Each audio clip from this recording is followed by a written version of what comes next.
Hello, gamers. We are so back. It's time for more excellent gameplay here at the Egg Holder, the capital of Chadicus Unit. Looks like, yeah, I think I'm going to stick to the plan that I set out last time of going full-on ramming mode.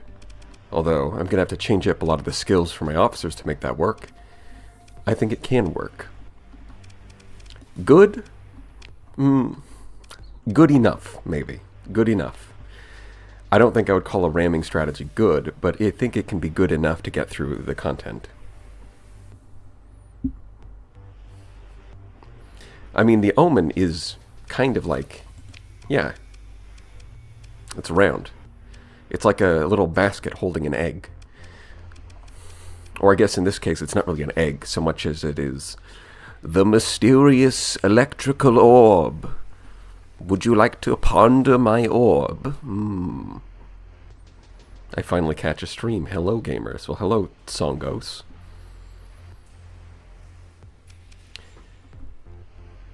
Yeah, the Knights of Lud little boss fight that they have there didn't go so well. Now, to be fair, this is an older version of Knights of Lud, because I started this save file like, 10 months ago? This is on Knights of Lud 1.1, and the current patch is in 1.3. And that boss fight specifically has been adjusted in the newer patches. So to be fair, if you download Knights of Lud now, it's not going to be quite what you saw last time. It's going to be a little less frustrating. But I do think, in general, like, the idea behind that boss fight I like, where it's like a Hyperion that uses actually good AI to do hit-and-run tactics. I kind of like the idea because it changes the strategy that you have to approach it with. But I think for those kinds of fights, you need to give the player a lot of heads up. Like, the fact that it's just sitting there at Alpha Site and you can just drive over to it. Now, I mean, I guess Alpha Site is kind of like a hidden away, squirreled away place. But generally for, like, boss fights, I think if you're adding boss fights to your mods, then it's kind of like the Super Tesseract bounty that you can get in vanilla, where it doesn't just spawn randomly. It only spawns if you get the bounty for it. And when you get the bounty for it, you can see, before you even accept, that it's got a Tesseract in it and that all the ships have S-mods. Like, you can see that ahead of time. And I think for very specialized boss fights like that, that's kind of the best approach. That way, you can go over the fight and you can get your ass kicked. But it's not as annoying because you kind of knew what you were getting into. The fact that, now it might be part of some questline that I'm just not aware of, but it seems like this boss fight you kind of go in blind, which makes it a bit... yeah, I can see how that can cause issues for people.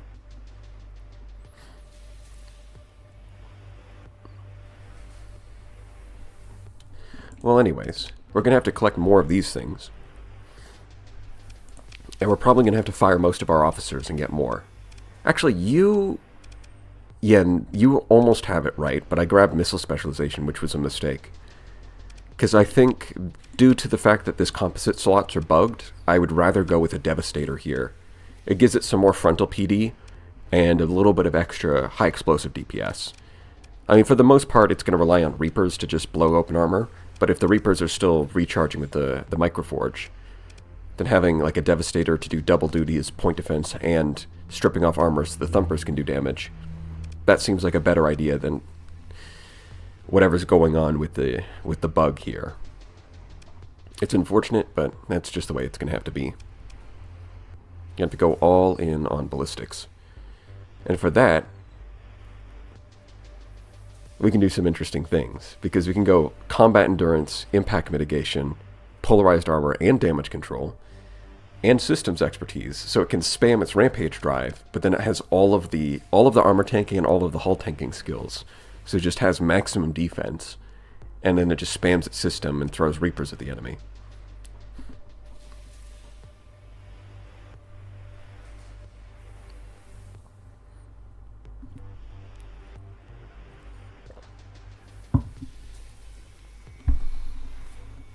All right. So those are what we're going to want. I'm going to want, I think with the best way to do it would be 5 of these.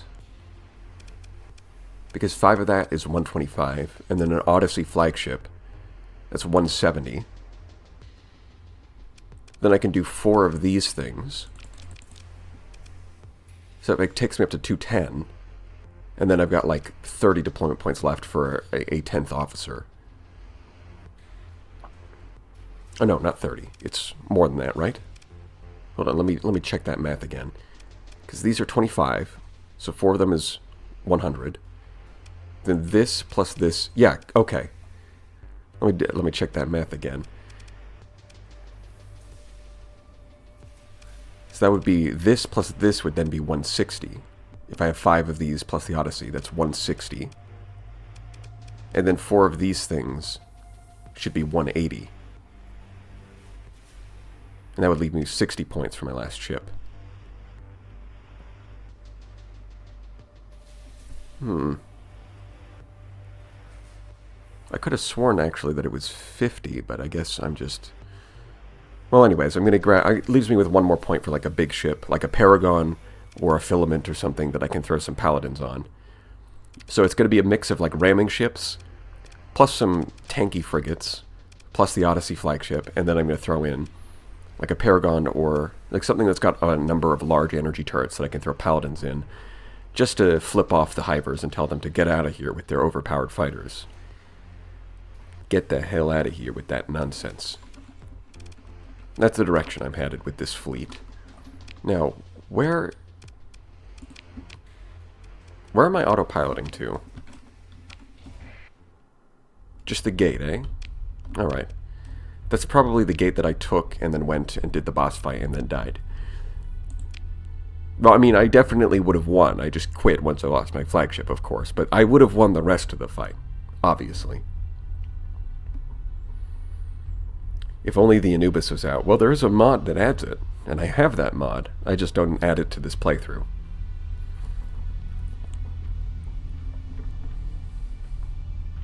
How are you, Mr. Big Green Guy? I'm doing good, Penguin Minari.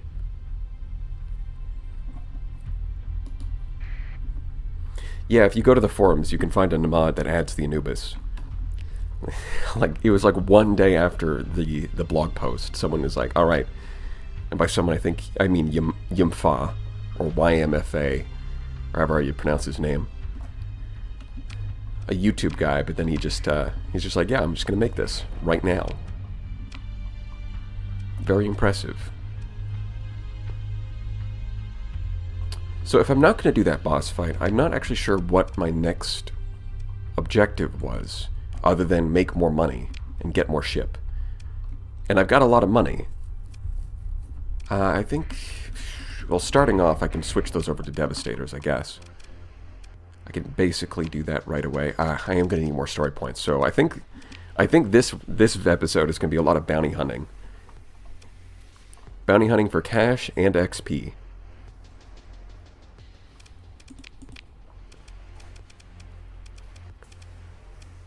And then when it comes to the Nanaya, well, I'm just going to throw a ton of stuff at it and hope that it works. Strategy? Who cares about strategy if you just have more stuff? It's as simple as that. Never gets more complicated than that.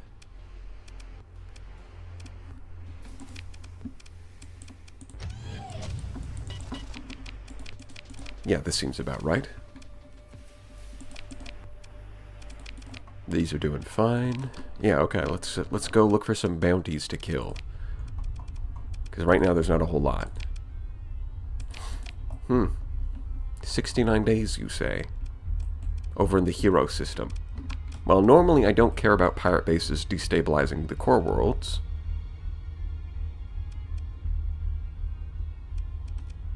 Since I am on the human team against the Hivers, I guess doing this would actually be good for the overall objectives that we have.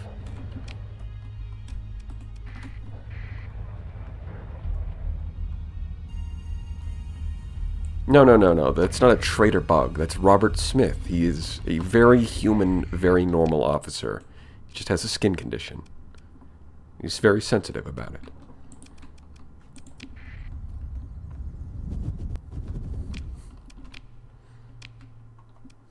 Yeah. Robert knows that humanity is peak. Humanity is W. You would never, no, of course not. He's with us to the bitter end.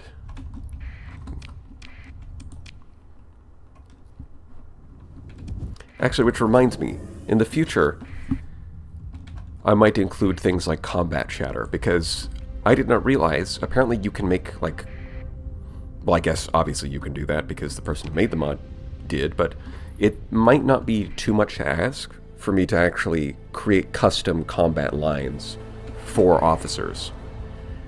So, in the future, I might do something where I take the officers more seriously, and I give them, like, unique portraits. Not only naming them, but, like, give them unique portraits, and then also create, like, custom combat chatter profiles to give them a unique personality. Ah, yes. Very interesting. A lot of S mods, I see. But yeah, something like that could be really cool.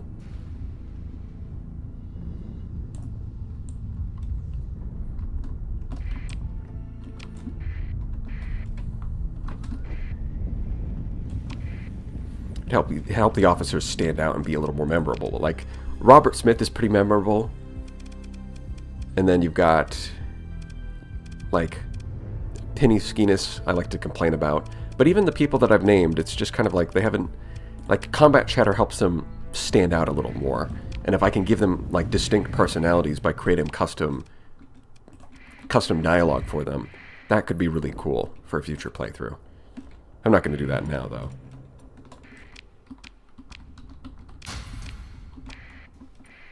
Now, I don't mean to jinx it. What the hell is that? Anyways, I don't mean to jinx it, but the game is running pretty smoothly today.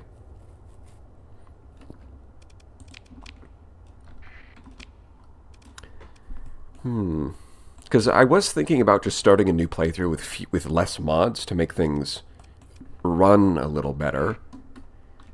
But honestly, it's running pretty well today. So, I don't know if that's necessary. Okay, I don't know what this is. It's clearly a Knights of Blood thing, so for no particular reason, I'm going to quick save. But Battlestar Libra, that sounds really cool. Oh, yeah, it's just... I love the fact that it's just sitting next to a pirate base, too. Like, oh yeah, that pirate base there? We kind of don't care. Go check them out. Only good things. The art is really good. I like this a lot. It's got a lot of very organic-looking architecture. Like, the metal itself looks kind of organic with how all the curved shapes, but on top of that, there's a lot of vegetation as well. And then it's also got this church-like architecture with the light coming in from the right side, and then this dark tunnel on the left side. This is like a perfect piece of art to set the mood for the Ludic Church. I like this a lot. I don't think you need a mod to allocate more RAM. You can just go into the game's settings and do that, which I did. And I was having issues, but today I'm not having issues, so I don't know about that. I did remove a lot of save files. That might have helped, because it does seem like the more save files that you have, the more it seems to affect the game speed for whatever reason. I don't know if that's true or if that's just a placebo, but it does, like, it seems to be working. I didn't delete the save files, I just moved them to another folder, though.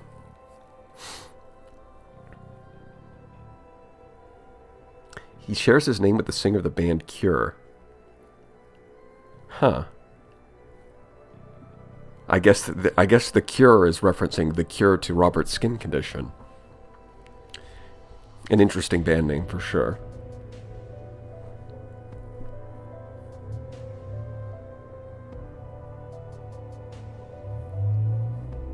Wait, is this AI? What are you guys talking about?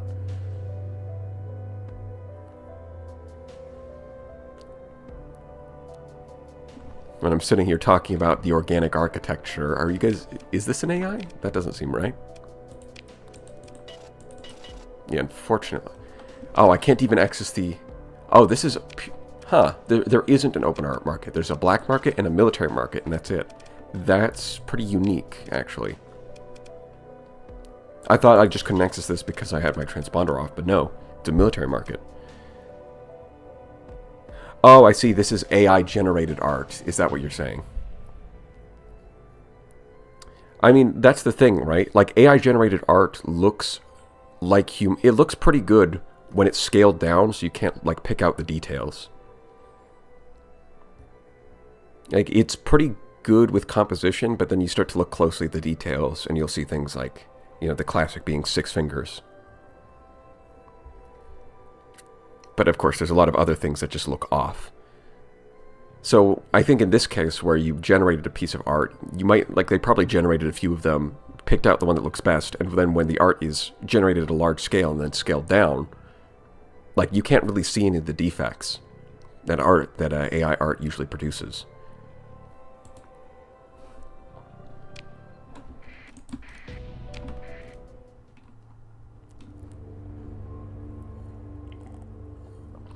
Yeah, it is very ironic that they used AI art in the Knights of Lud mod. It is very ironic, isn't it? The people who hate AI so much. You were supposed to destroy the AI, not join them. Although, this was 4 stars when I entered the system, and now it's 3. Did it take significant damage from these pirates? Oh, I guess they're already retreating as soon as I join. Nice. I kind of wanted to see what the whole battle station here would do. Yeah, okay, so this there's nothing going on here. I can't... There's no, like, quest line or whatever. At least not yet. Ah, this is the red planet. Nice. Of course. Yep.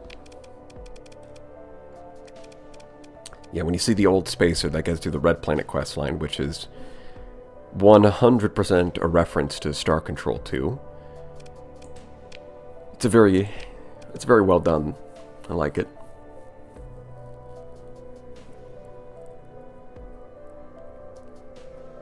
Apologies, fellas, I've spread misinformation about Knights of Lud. Oh wait, is it not AI art?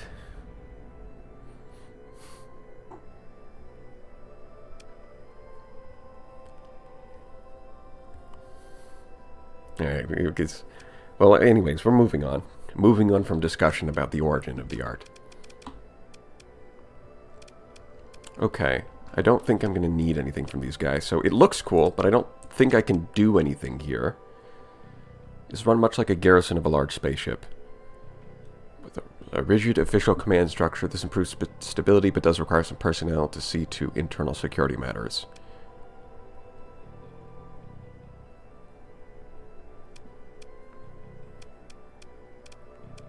I mean, with only 63 ground defenses, this would be very easy to raid.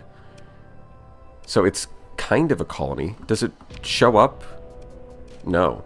Interesting. That's kind of annoying, actually. I feel like something like this should... Like, now that I've found it, I feel like it should just show up here on the map. Well, anyways. I'm going to attack these guys. Military. Well, I mean, I should turn off my transponder, right? Yeah. Now we're going to attack you. Not that it makes a difference, because I already showed up with my transponder on, but...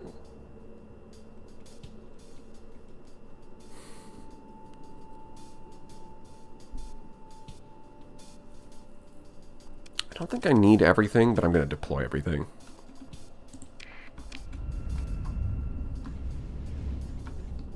Yeah, you can see a little bit of a frame rate drop at the start. Considering it's a station battle, I think we're doing alright. Oh god, they have oh no. No! They have scalar tech fighters. Okay, it's a good thing we killed the Dasuas. Wow. Wait. So this is a tier 0 station. Like, a normal baseline station has 3 modules, right? So this is one of the pirate stations that's sort of like tier 0 to make it easier. but the bounty for it was 110,000 credits, which is higher than you normally get paid. I wonder if that's a Nexerlin change to make, like, station bounties more worth it. Because it's paying way more than I would expect. Hey, whoa, easy there.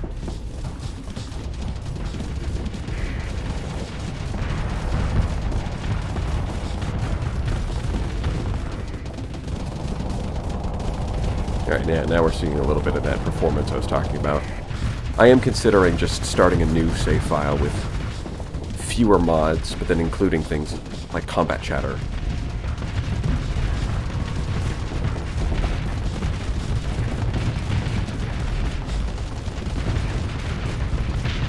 Death. Oh yeah, I have a resonator. I forgot about that. I'll just turn that on for this battle. I don't really need to think about it too much.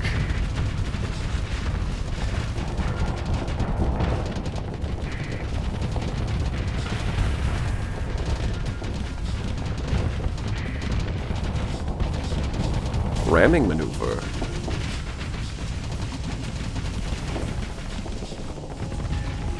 Oh, is that gonna hit? Nice shot. Wow.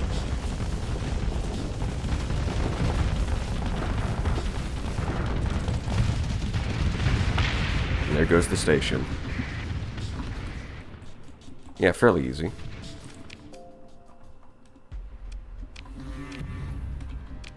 I'll take all of that. Thank you very much. 110,000 credits. Nice. Yeah, the AI can be surprisingly good with aiming their Reapers.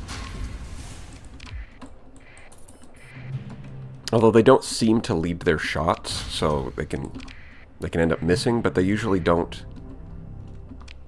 Like, in cases where you would need to lead your shot, they usually don't fire in the first place. Yeah, if there's only 5 supplies to get that, then I will... right, mining. Wait, how is my mining strength even more than 0? I thought it would be 0.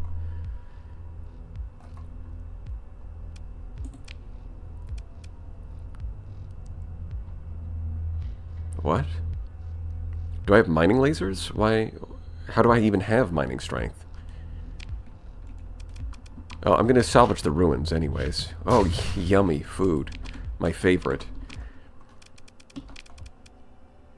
Oh, you know what? It's the jackhammers. Yeah, hammers are...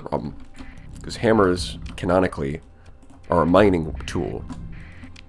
They're not actually supposed to be used for combat. People just do it anyways.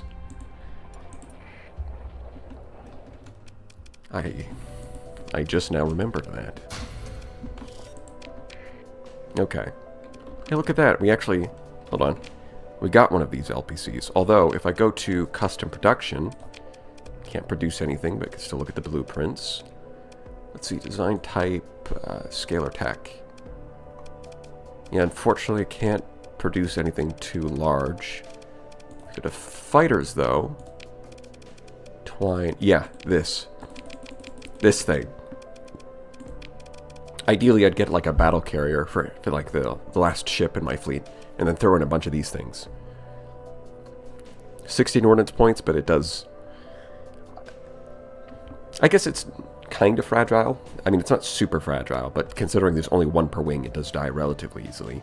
But the damage output it has is insane. So ideally, I'd get some custom production and build these things. Yeah, as far as, like, fighters go, I think Diablo Avionics pushes the strength of fighters about as far as you can go without just breaking the game. The current mod list should be in the description of the stream, if that's what you're looking for. Well, anyways, I do need... Let's see. Oh, yeah, and production gathering point. This can be really useful. Because if you have tech mining going on, which I might make a video on exactly how and why you would want to do tech mining, wherever you set the production gathering point is also where all of your tech mining goes to.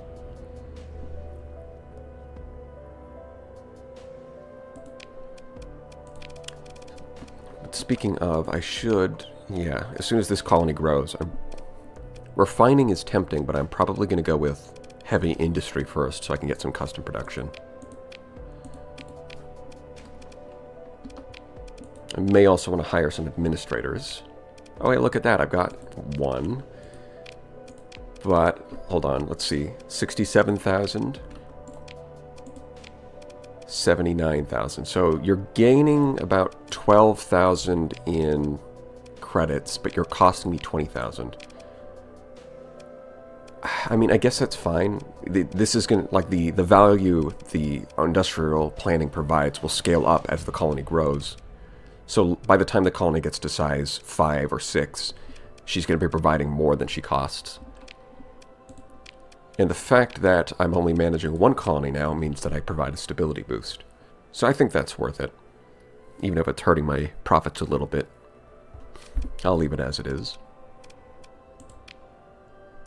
Yeah, because now I can turn that on. And it's not, like, crippling. Nice. Is there anything else I need? No, I've got everything. I could upgrade this to a battle station. That's a good idea. Yes. Actually, Megaport too. That's also a good idea. More accessibility should make the money better.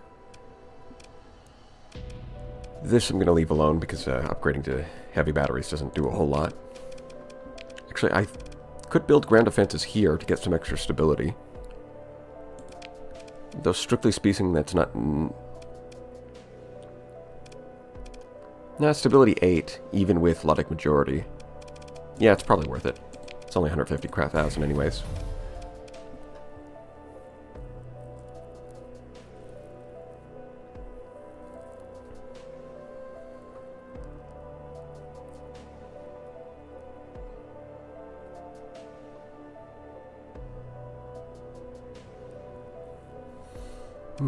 Alright, well, more bounties, I guess. Got a little construction going on. Looks like there's a lot of debris around here, although it's probably... The debris fields are probably generated from combat, which means that they're going to be worse. Oh no, this one's, it looks like a permanent debris field. In fact, there's another one over there.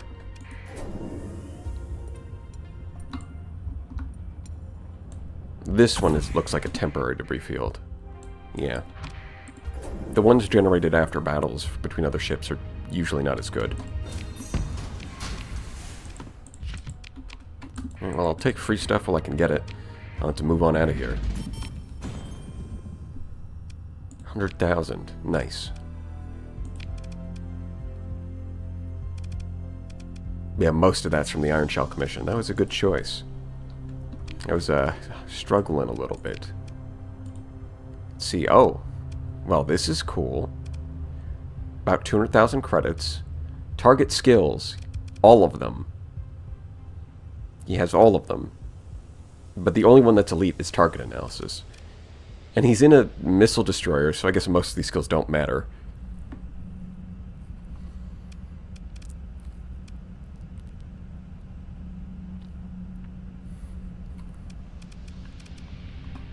But is it worth... I mean, yeah, actually this looks...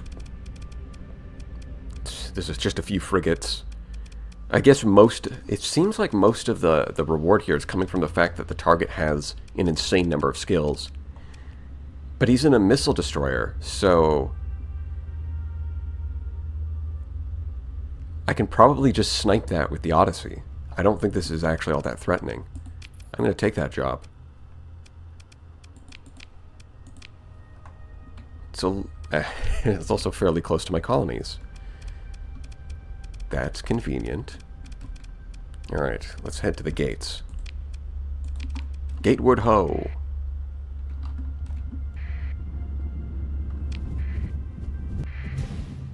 I did indeed forget about this gate. But now I remember. Hold on, let me... This is a little annoying, but I'm going to go through like this. Some distance away from the center of the system with a giant primary star. Okay. That's a yellow, that's red. So we get two giants. I guess I'll go to this one first.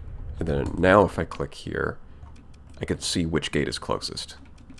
Perfect.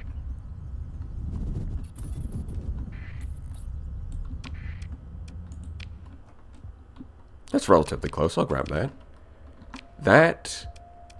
That one I might do. So, like, if I was doing like an iron mode run, I wouldn't take this bounty. Looking out at all those capital ships. But I'm not doing an iron mode run. So instead, what I'm going to do is I'm going to quick save before the battle and see how many tries it takes to beat it. Probably depends on how good. I might just do it on the first try, but if I mess up, then I can come back and adjust my strategy on the second run.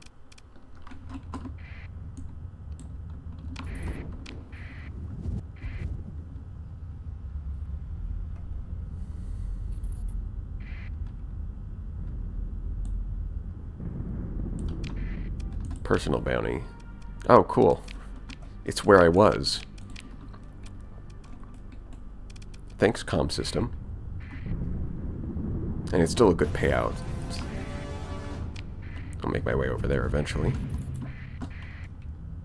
Salvage. Let's see what we've got. It's a bunch of stuff that doesn't matter to me. Is this the right system? Some distance away from with the giant primary star. So I'm guessing it's not this system because it would say it's the system now that I'm here. Yeah, that would be why. Okay.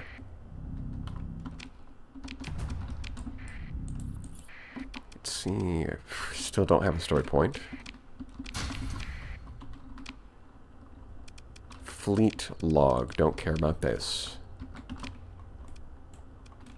Don't think there's going to be anything too interesting in this system, so I'll just get this last little planet and then I'll get out of my way.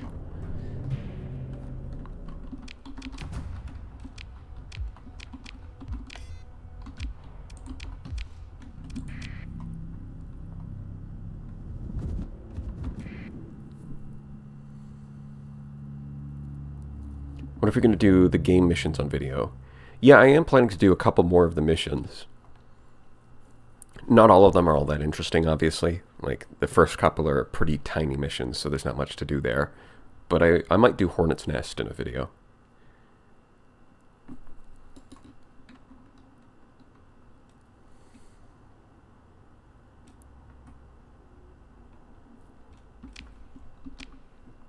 Yeah, I don't know when the tournament is happening, but that is going to be pretty cool. I am very excited.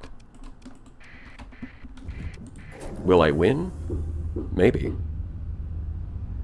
But even if I lose, I'm kind of interested to see what would beat my fleet composition, because I think it's very well-rounded. And just generically powerful.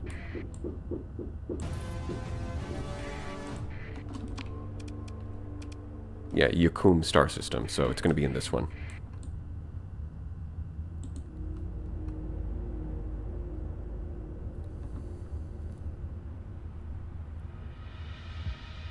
No, it seems like the tournament is vanilla.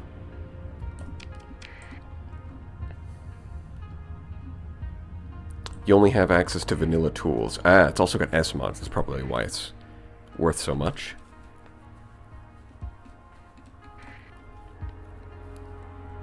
Yeah, I was just playing through the missions for fun one day, and I found Last Hurrah was a great... Like, the process of figuring out how to beat it. It's like, okay, like you really have to use a lot of the fleet mechanics to your advantage if you want to beat this. It works as kind of like a pseudo-tutorial.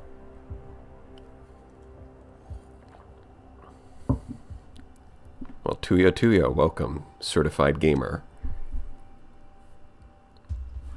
Alright, let's get this bounty. Yeah, that's one thing that... The fact that most tournaments that I've heard of seem to be modded. This one, not only is it vanilla, but like most tournaments that I've heard of, they just have no officers and no skills and no S-mods. It's just like the baseline ships, but there's a bunch more ships because they had a bunch of mods. This tournament's different, where you have 100 deployment points of ships, and you basically get all of the fleet skills, and you get like level 6 officers, you can have triple S mods on your ships. So not only is it vanilla, but you get to do more with the vanilla stuff that's available.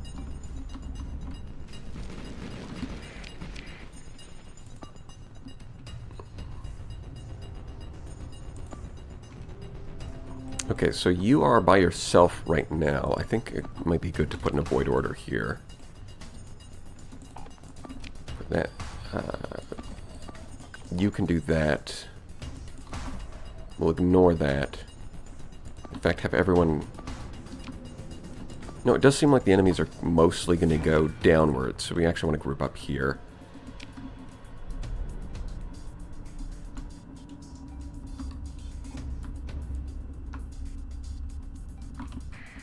You hashed it out with Mr. G. I see. You've come to an agreement of sorts. I see.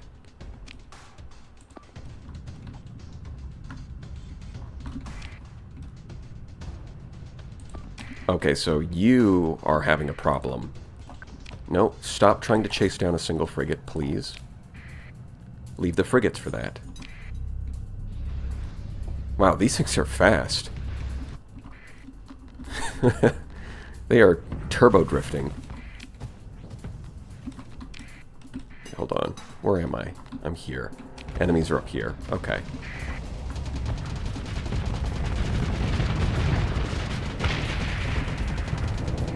Yeah, you guys are a lot slower than the other ships in your fleet, so you're very easy to pick off. Although watching that thing push the... watching it push the Venture around is kind of funny.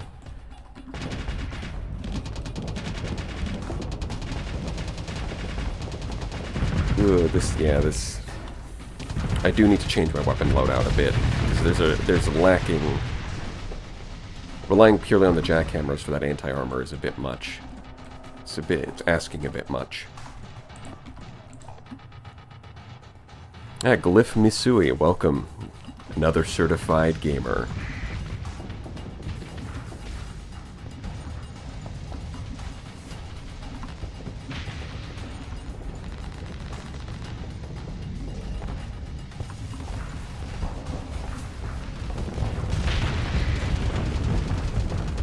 Alright, let's see. Yeah, I think you're fine. It looks like they don't have, like, torpedoes. They mostly have, like, mod missiles that are more, like, swarm type. They don't have anything that looks like super burst damagey. They're not all that threatening. Oh, plus they're super fragile. Yeah. Kill. Yeah, this is pretty easy. For 200,000 credits, that's a steal.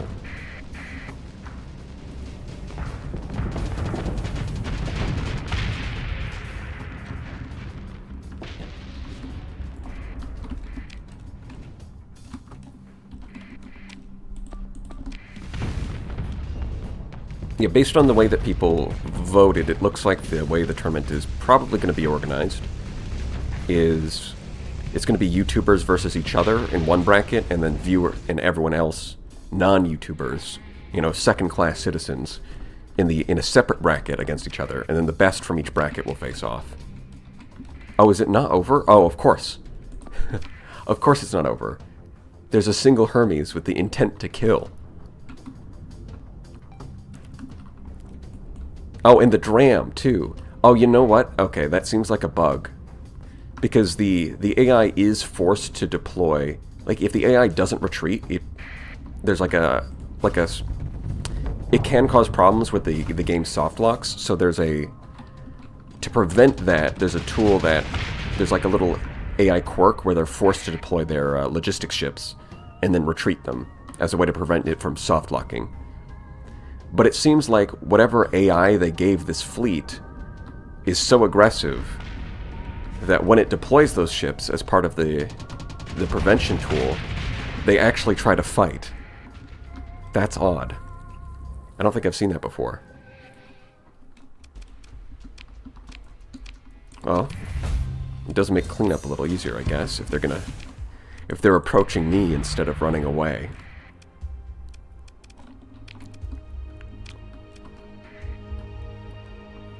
The tournament will be posted on Mr. G Gaming, which is another Star Sector YouTube channel.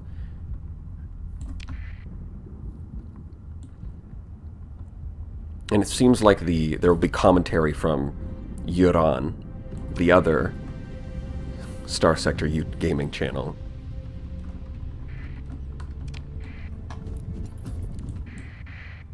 So there's a fair amount of collaboration going on there.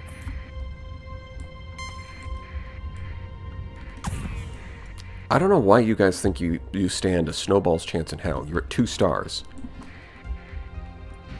Alright, like, this is like a mobile gaming ad moment, where it's like, what, you think you can defeat me? You are only 2 stars. I have over 500 fleet power in Star Sector. That's like a mobile, that's like the kind of thing you would hear in a mobile gaming ad, but in this case it's true.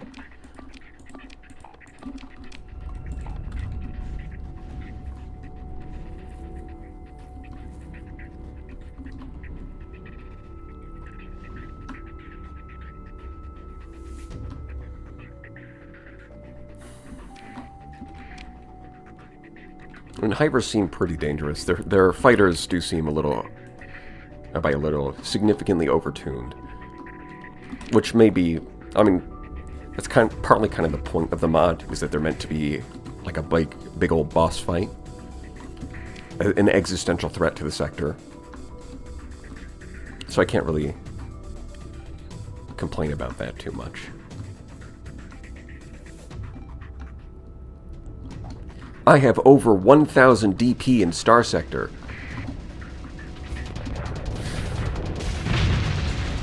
Oh my god, he just ran up and cut my son in half with a katana. Heh, but the police can't do anything because I have over 1,000 fleet power in Star Sector.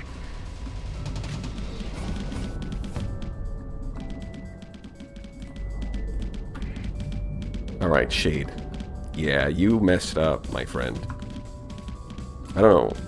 That was a foolish move. We call it the Fool's Maneuver, because only fools perform it.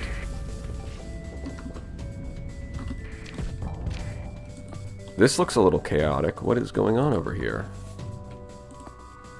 I mean, these are junk, so you guys can just ram into them. You were probably chasing a frigate. I mean, it's not like it's not like the enemy fleet is strong, so I guess I don't really have to worry about strategy too much.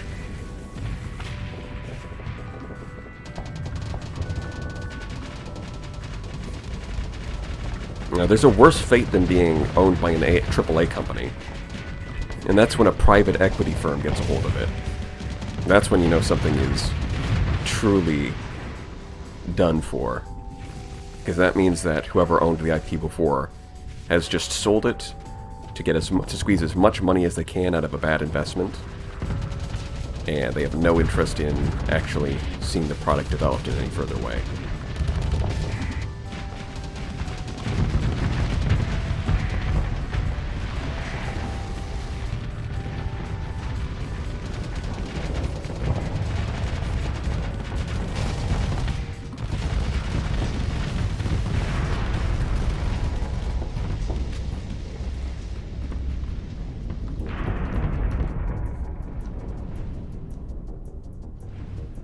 Yeah, that is what happened to Kerbal Space 2.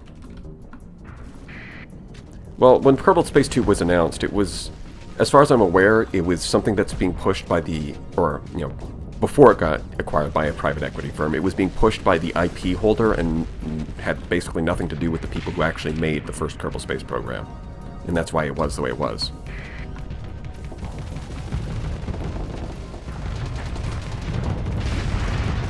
Oh.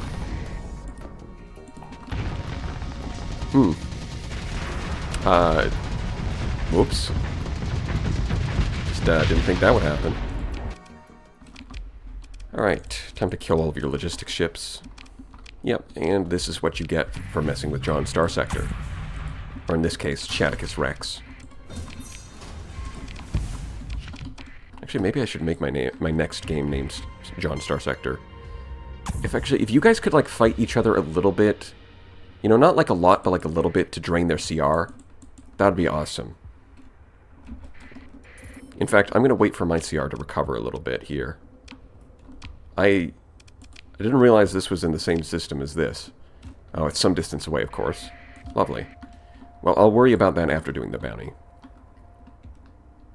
They don't seem to be chasing me either, which is interesting.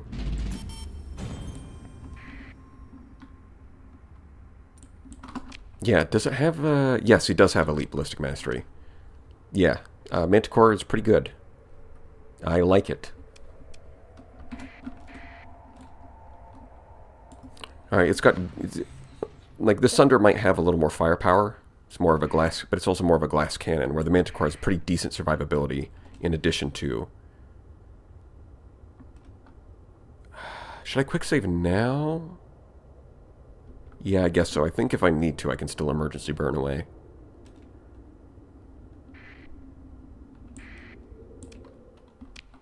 %. Lovely. Yeah, the fleet is looking a little... we're looking a little janky. Yeah, I think I'm going to have to set the cruisers to not go to the capture points. Because they keep doing that, and it's not good. It's really the frigate's job. Especially when there's a big speed difference. Like, when there's a... it can be a bit weird because the capture points do try to assign ships around equal fighting power to what the enemy shows up with. So you don't always want to search and destroy on your cruisers, but it can be a pretty good idea. Just that they're not, like, trying to... like, if you're running into issues where they're trying to compete with a capture point over a single frigate, search and destroy can help with that.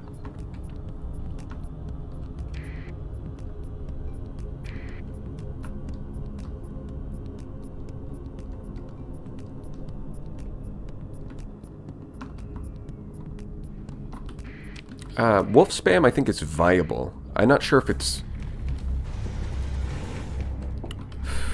I think it's worse than other options. I'm just not sure by, like, how much. It might be, like, a little bit worse, and so, you know, you can do it just fine if you like the Wolf. Or if it's, like, significantly worse, I'm not sure. Because I haven't really done Wolf spam, but it is viable. Wolves do have enough stats. And if you S-mod some extended shields, they can get good enough coverage that they don't just die.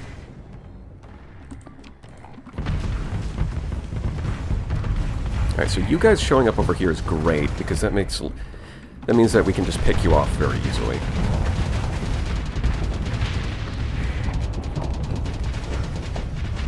Actually, another cool thing that I should take more advantage of is the fact that different factions have specific skills that they give their officers. So, like, if you show up to... like, if you're fighting the hegemony...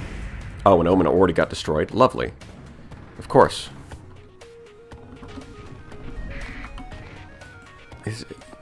What are you guys doing? No. No. Bad.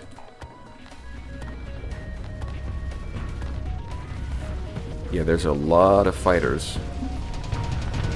I guess in some ways it's kind of a precursor to the old Hiver fight here.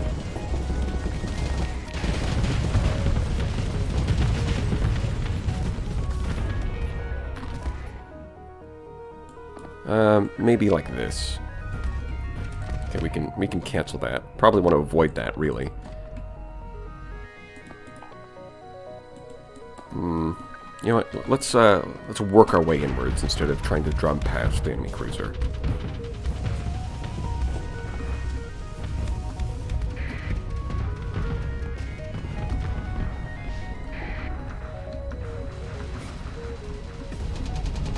Yeah, the Wanzers can be powerful, but I think that they're remarkably well balanced. They push the limits of what you can do with high-powered fighters about as far as you can go. Ooh, that's the big boy. So one of you is just completely somewhere else entirely, and one of you is doing what I asked. Interesting. I'm not sure what causes the difference there. Oh boy. The Hammerhead's in a... or not the Hammerhead, the Manticore's in a little bit of trouble there.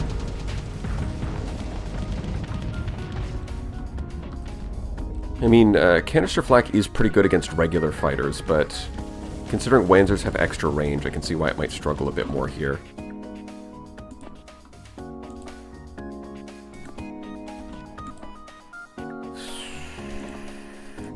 No, I probably want to continue avoiding that.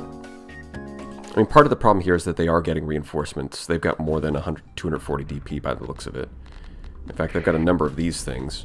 This might be an unreasonable fight. This might have been too much.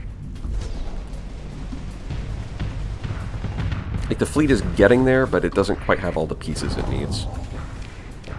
Alright, we need to shoot. Kill. Excellent. Alright, now we run away. We bravely run away. Oh, brave Sir Alvin, you bravely ran away.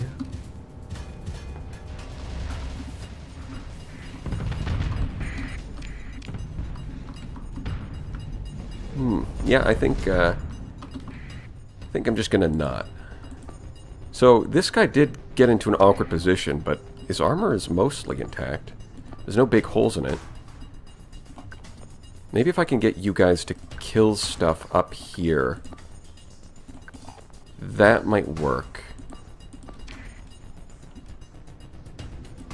God, those Lancers are really putting the beating on this Manticore. Like, normally the Manticores are really good and really reliable, but in this case it seems like it's struggling. Especially after its armor got stripped off, so it's taking that direct hull damage. Yucky. Alright, we should kill that. Excellent. Shields up.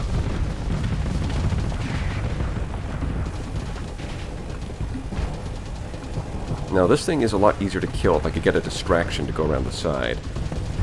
Fortunately, I'm just going to have to... Oh god, there's the Pandemonium. I am not taking that on at the same time. No thanks. Wow, only one of those got through? Huh. Yeah, I'd rather not overload either. That's usually bad for your health. Wow. Those micro-missiles are doing more than I thought they would. Let me just block that.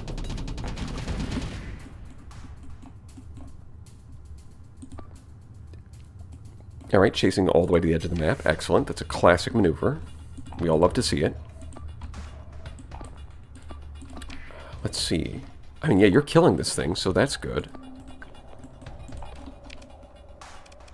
Yeah, what am I missing? Am I just missing the Omen?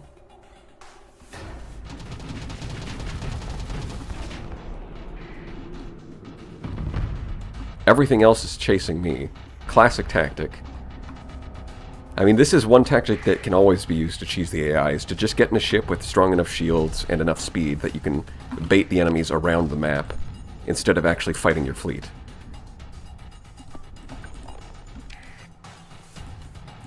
Let's actually get you up here if possible. Cancel that. Are you still trying to chase something that's off the map? I think you should do something else, actually. Anything else would be good, actually.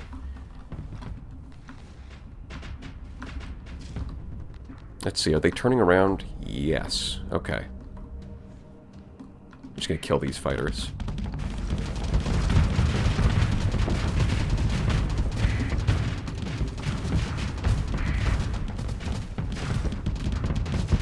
Am I out of locusts? I think so, yeah.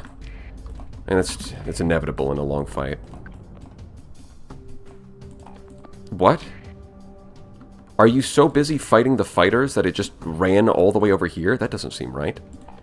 It's the second time that this ship has just gone off completely somewhere else. Well, what is going on there? Is it targeting fighters and then activating its system? I don't know if that's possible, but it could be.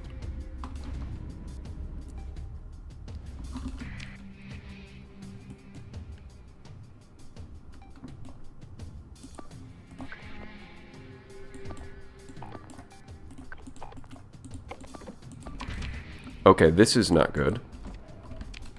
Probably want to change this situation. And at least those things are durable.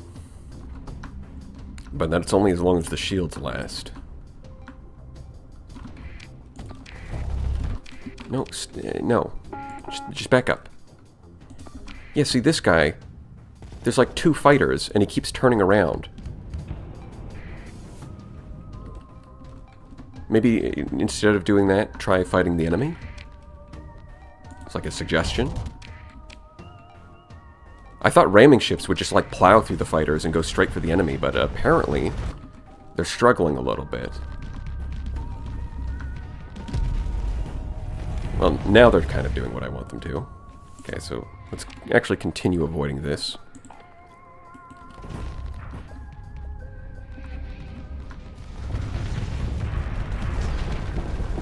Yeah, this thing being isolated. Goodbye. Excellent. I think you should just keep backing up, honestly.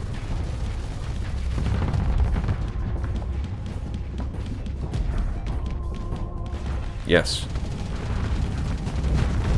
Chase those youths and strike them down. Get back here, youth. Oh god, this thing is really being chased. Okay, well, go up this way, I guess. And we've got this thing isolated. This thing has chosen to isolate itself, by the looks of it. So that should be an easy kill.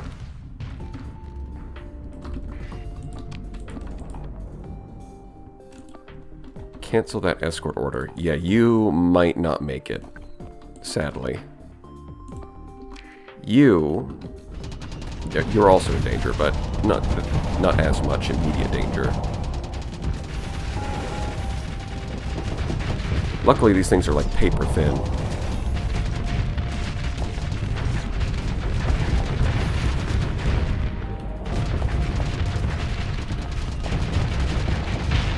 Nice.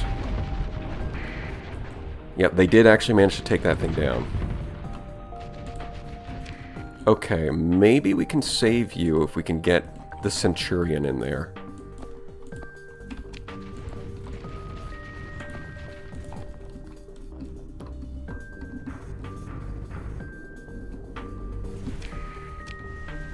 So for the most part, we want to try and avoid this.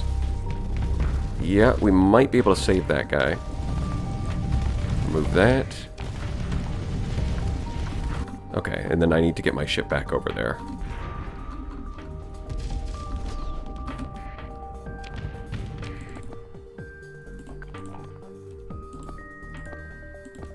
Yeah, this thing's still maxed out on flux, but I think it's gonna survive unless that fighter kills it. No, I don't think so. I think we're good. Oh, God. The Manticore has decided to die. And I'm out of command points, so, well, sucks to suck. Cringe. This is a common low-tech L, I guess.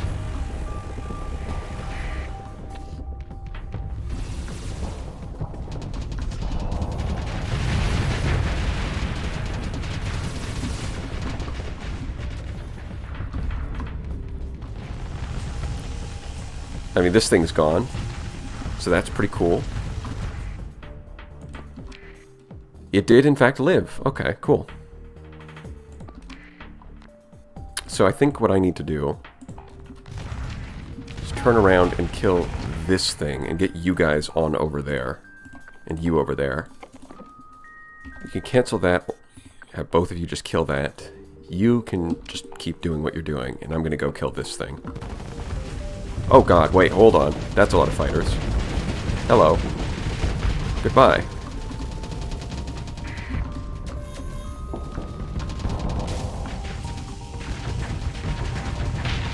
Excellent. Alright, I think this plan worked. First try. Nice. Took a little bit of losses, but the payout is a lot higher than any restoration cost at this point.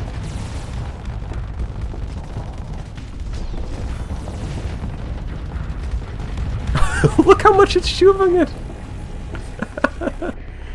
Look at that. It's gone. It's out of here. It's kind of a downside, really, because it's lost all of its flux. But I think at this point it doesn't really matter. It's just waiting to die.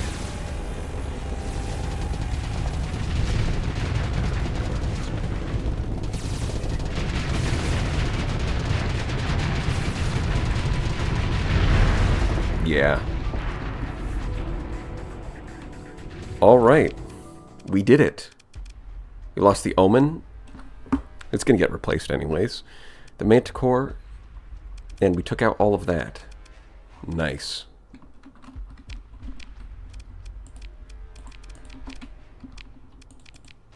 Don't even need to spend story points. Well, of course not, because they've got officers. And 350,000 credits. It's a good deal.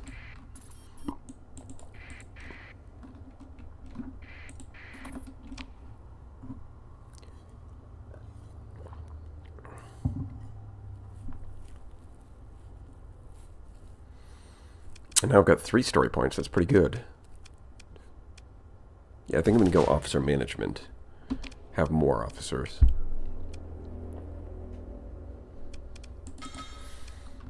Whew. And now I'm going to fly around the system and look for that thingamajiggy.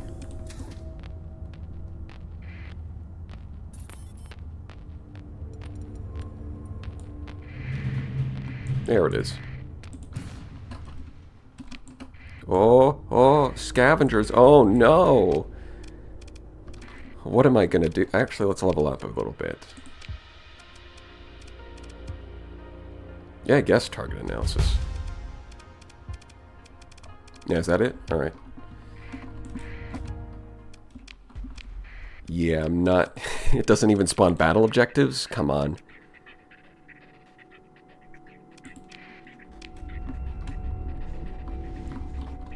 It's a bit weird that this menu doesn't show DMods.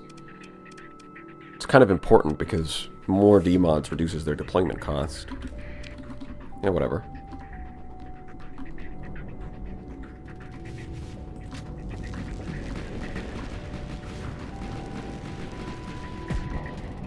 Actually, well, the combat music, the mod that adds combat music is good. Something that would be, if the maker wanted to upgrade it, having the mod check like fleet point differences, or like using like, you know, the basic difficulty algorithm that it uses right now, and then have different music folders depending on the suspected difficulty of the battle. That would be an interesting upgrade. Because instead of regular combat music, I could have like clown music right now, which would be very appropriate.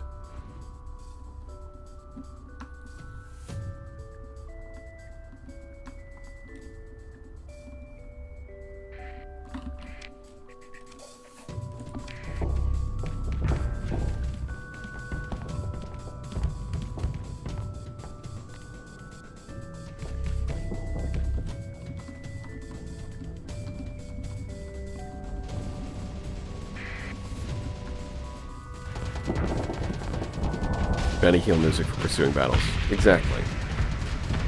That sort of thing. Now, I don't know how difficult that would be. So, it might be asking a lot. It might not be. It's hard to say. I don't know that much about modding.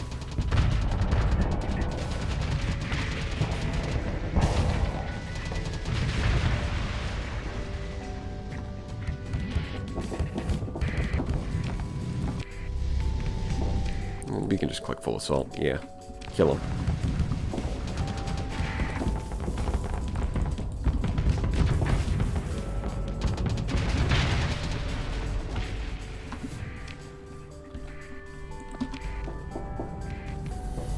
And presto. Finish him. Yeah, it's so weird because they have mostly... Like, this is... For a value proposition on my end is actually really good here, because they don't have that many combat ships, but they do have a lot of supply ships. So I can get a lot of value from pursuing them post-combat. Like, look at that.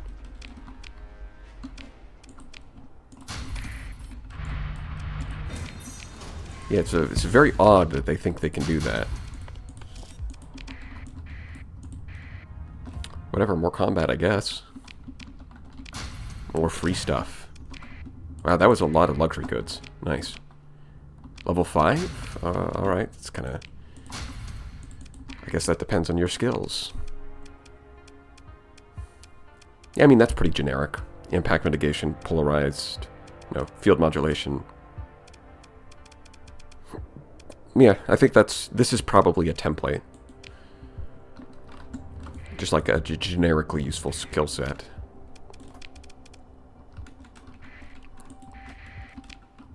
Oh, I'm being pursued again. Am I?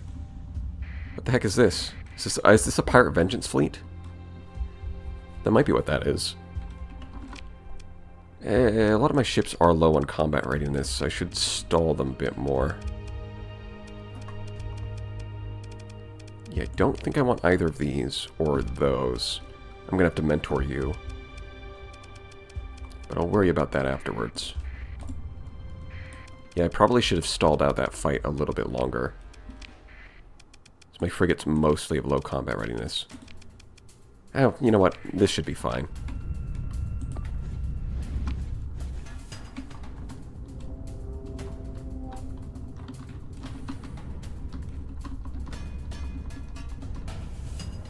I probably sold them a Scalotech blueprint, which would explain why they have a Scalotech cruiser.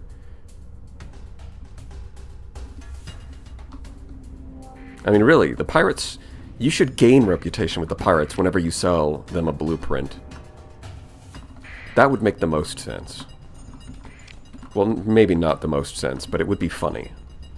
And when things are funny, they tend to make more sense.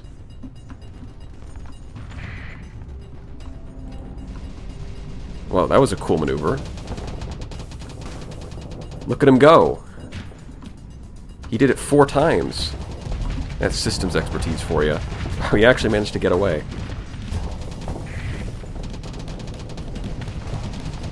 It's a good thing I've got impact mitigation, because that salamander did nothing.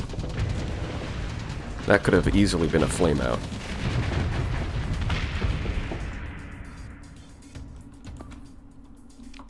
Yeah, we'll just cancel that. Doesn't matter too much. Yes. Actually, it would be funny to see a cruiser ram a smaller ship. That would be very funny. But I think it's going to have to end up killing it. The way things are going so far, it looks like it's actually just going to kill it with the Vulcans. Did you see that shot from downtown? Demolished him. Right, let's try and protect our engines here. There we go. That was an incredible shot.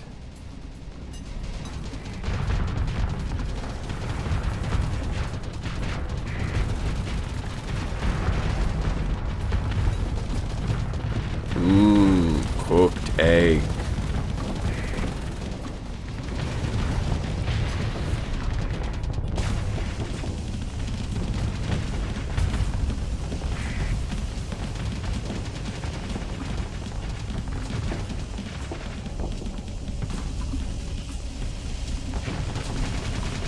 Fortunately, a bit lacking in heavy firepower now that I've got no jackhammer ammo. In fact, I should probably switch over to Typhoons at some point.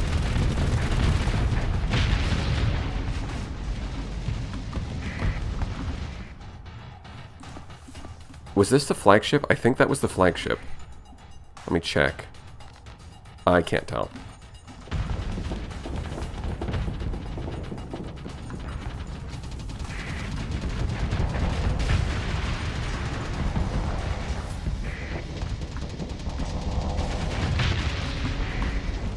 No, we're not recovering this egg. It's not happening.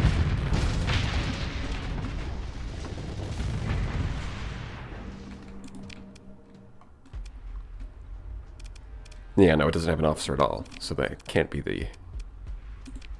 Pursue them! And that's 2 prisoners, nice. In fact, I've got quite a few prisoners. I might want to cash those in at some point. Actually, I believe as long as I'm part of Iron Shell's commission, I'm kind of standing in for the faction. So I should be able to fix their relations with other factions. Which could have a permanent impact on the future of the sector. Yeah, it's going to be the...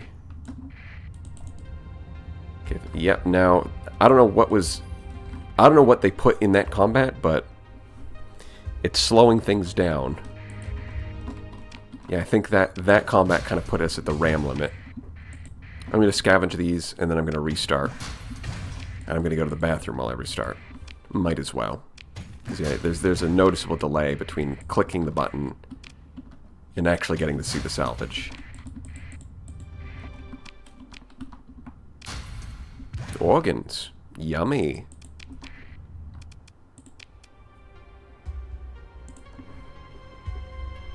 Yeah, this is going to be slow.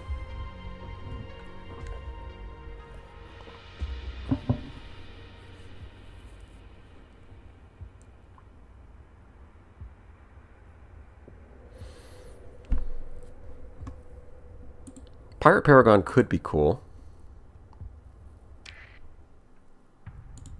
Alright, I'm going to close this and I'm going to start it back up again.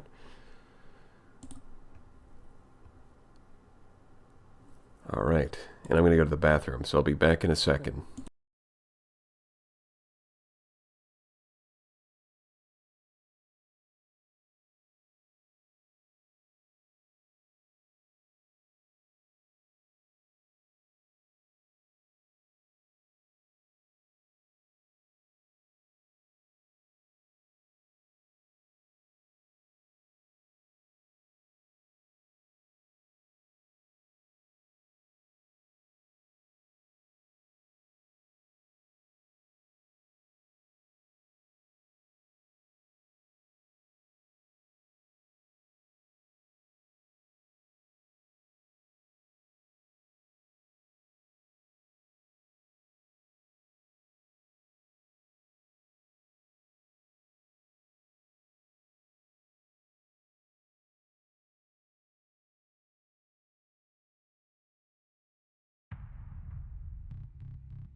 And I'm back. Let's continue.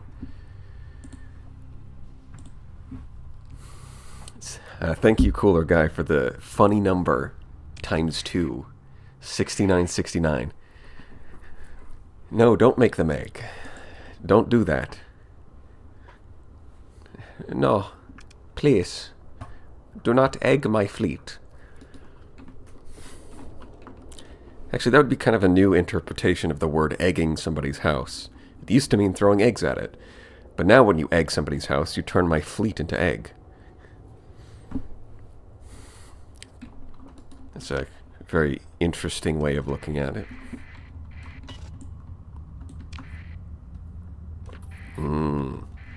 Cooked egg. Alright, now we have control of that. Yeah, I'll survey these arid worlds. They're probably good.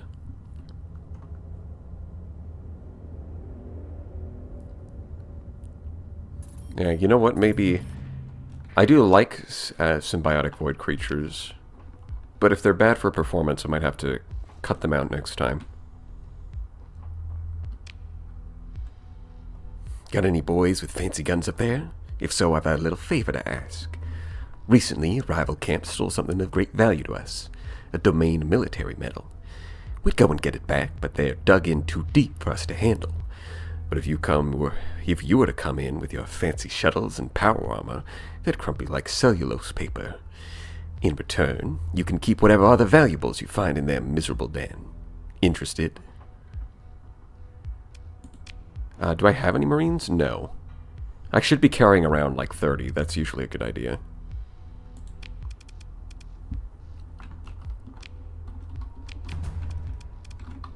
Ruins. Gamma Core. Yummy. Actually, I've got... I wonder... Well, no, I don't want to attract too much attention from the hegemony. Yet.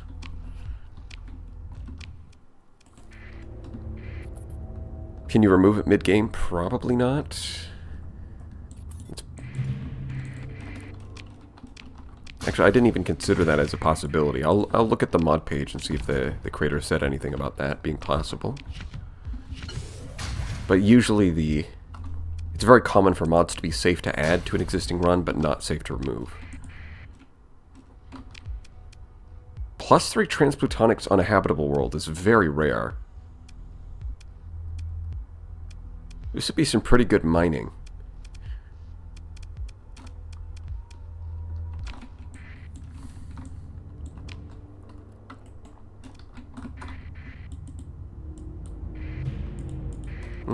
Weapon cache. Scarab. Well, I don't need that, but I'll take everything else. Hey. Hey, scavenger, you wanna challenge me? You wanna challenge me? Is that what you want? You wanna challenge? I didn't think so.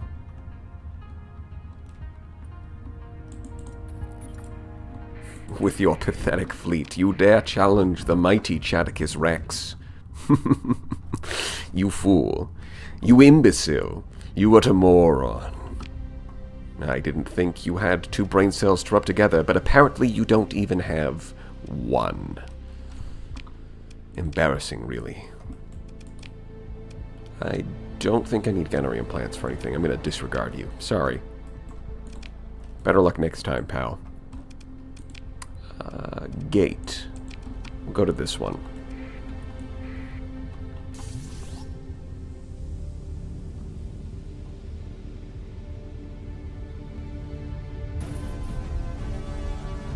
Colonization guide? Well, I think I'm going to do an Omega tier list first. For the Omega weapons. I'm going to cover those with some footage. And then I'll do a call. The colony guide will come out after that. Okay, now I'm going a little too far. What is this? Derelict ship? Hold on, how close is that? Very close. Yeah, I'll grab that.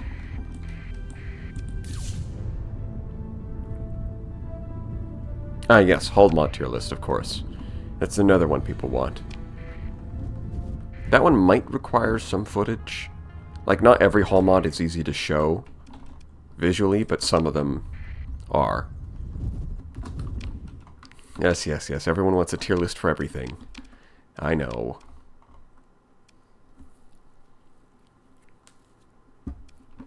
Ah, yes, a tier list for planet modifiers, of course. I mean, in that case, you would just do colony items instead.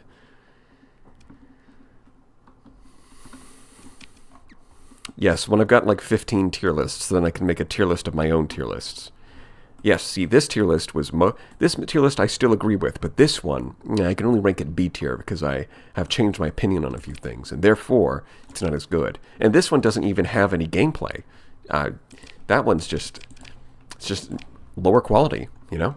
So I've got to rate it like C tier. Supergiant. So it's got to be this one. Volcanic World. 1, 2, 3, 4.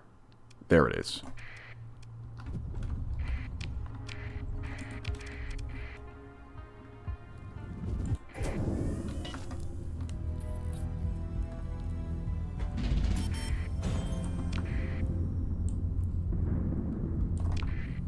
Actually, Dorito loadout could be funny, because if you activate dev mode, you can see the loadouts.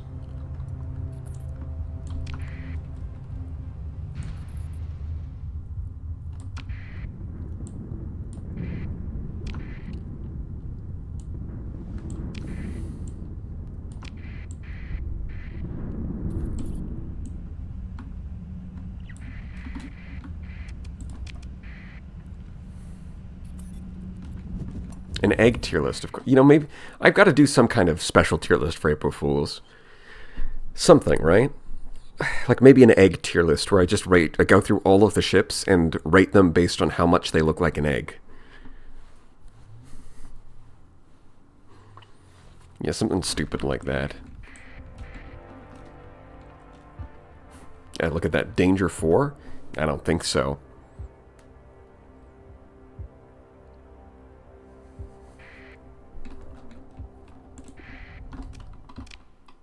91%. So this is giving me the same rating as that Diablo Avionics fleet, despite having less materiel. So I'm guessing that a lot of that battle XP is coming from hegemony officers, which the hegemony usually does have higher quality officers. It's part of their doctrine.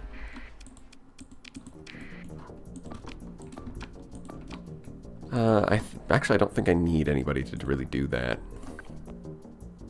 There we go. That looks reasonable.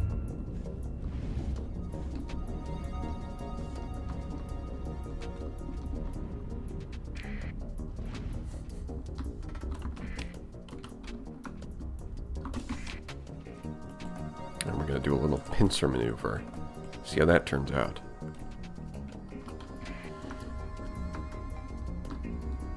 And then I think I'm going to go home and start upgrading all of my stuff. Get a little more... squeeze out a little more combat power to my ships. Especially against hegemony fleet like this, I'm going to... At least the auto pulse is enough to get an enforcer, but against cruisers, it's going to be a little more painful.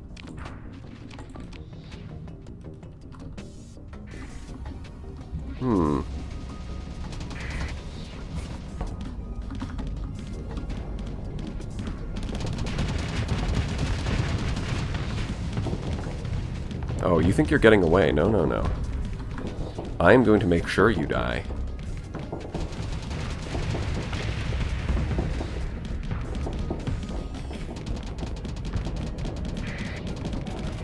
Yeah, you've got bigger things to worry about, buddy. Ooh, look at that. Get him. Get him, boys. Yeah. That's what I like to see.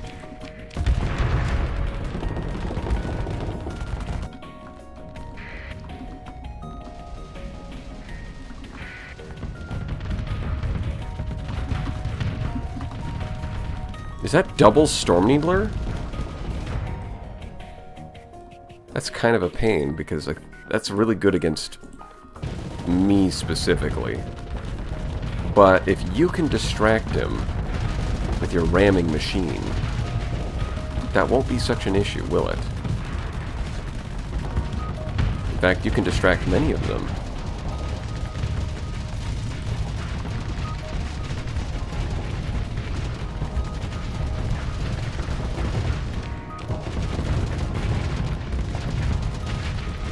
Wow, I don't think I even need to fire the second volley. Yeah, you're just dead. Huh. Now both of you are kinda hurt, so maybe let's just get you guys to back up a little bit, you know? Just like a little bit.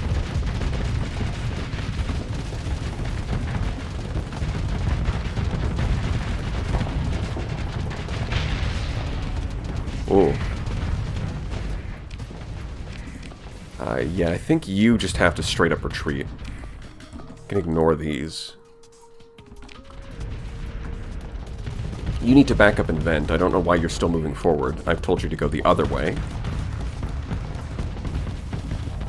Doing the opposite of what I said is punishable by death. I mean, I won't be the one killing you, though. It's just the enemy will kill you.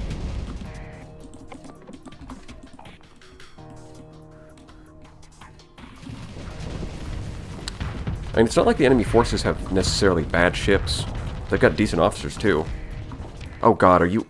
Really? You're dying, really? Why? Have you tried not doing that?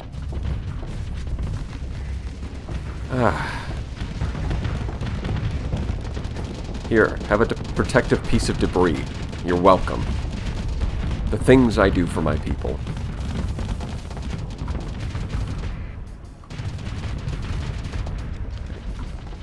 Yeah, they're all bunched up like that. And that Eradicator's a little in the way, but I'd like to get that Condor. Getting some piranhas off the field would be nice. Kill. Kill. Good.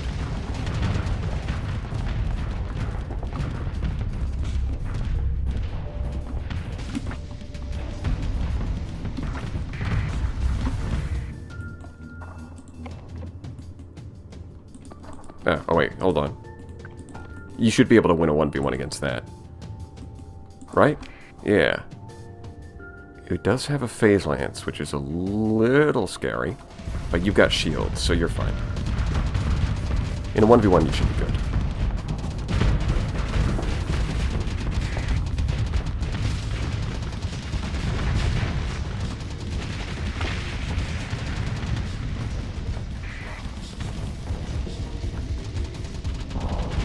Oh god. Is the Omen gonna die again? It just okay, it lived, but it drove straight in front of the Storm Needlers, which is not the best move.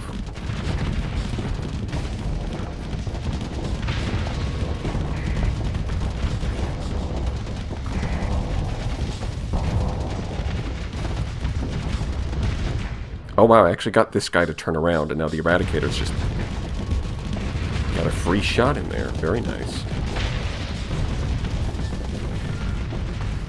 Oh! I dodged that, but one of my fighters rammed into the torpedo, and it exploded on my nose. Now that sucks. Ugh. I thought I was so clever too.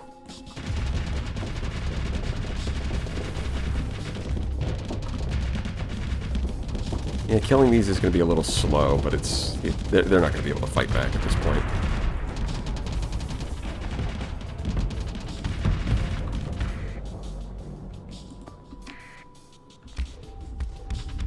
Oh wow, look. Not only are they both flying Eradicators, they've got the same portrait. It's just that this one's a 14 Eradicator with safety override, so it's a bit different.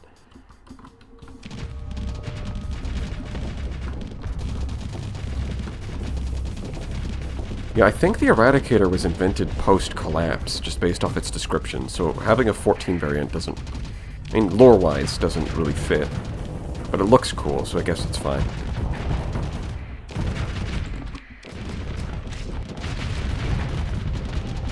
You know, I probably should have you retreat so that you just don't die, but, like, thanks for showing up. See, it did kill the Eagle. Just like I said. Oh, there we go. Good shot.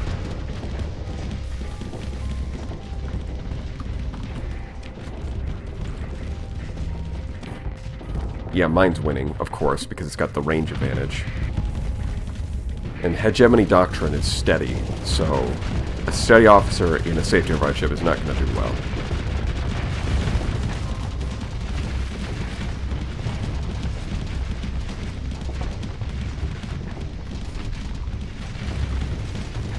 Well, yeah, of course I'm going to tailpipe the enemy. What else am I supposed to do? It's a Dominator. I'm in an Odyssey. That's just natural. Back in the long cycles of the domain. Ah, okay. So the Eradicator was during the domain era. For some reason I thought it was, that story was like the Hegemony did that. But no, it was during the domain era. Okay. Yeah, so that guy's retreating. Which, I mean, it's safe to overrides. We're just gonna let it go.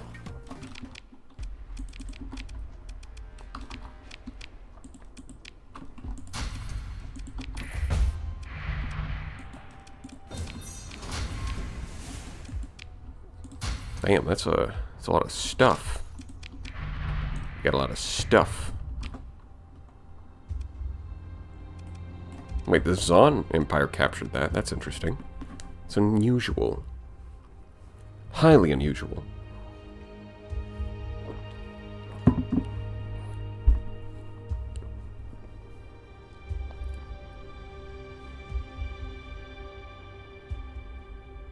Yeah. If I had more Remnant weapons, then I would absolutely put them on the Odyssey. Those would be better.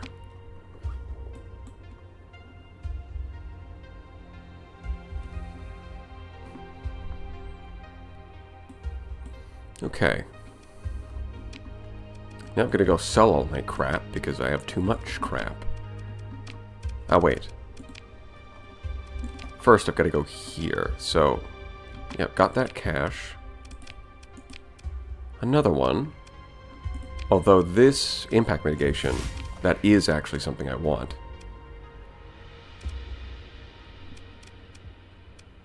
Not sure where I'd put you, though. I guess I'm just going to leave you where you are.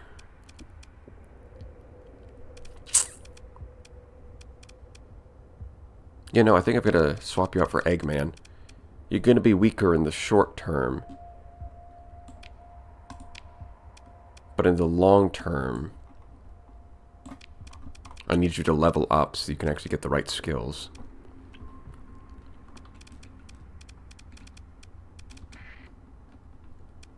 Yeah.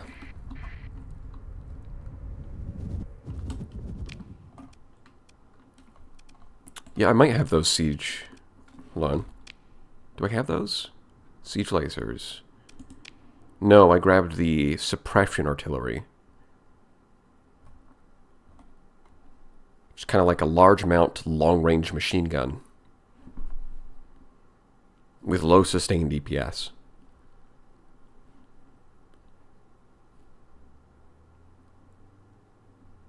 I mean, this design actually is somewhat interesting. It's got, compared to like the Storm Needler, it's also a magazine-based kinetic large weapon. But it's got like half the damage output. And lower hit strength.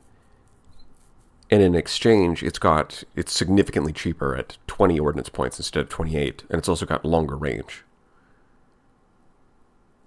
Does this shoot down? I mean, partly it should end up shooting down missiles just by the sheer volume of fire. If I remember correctly.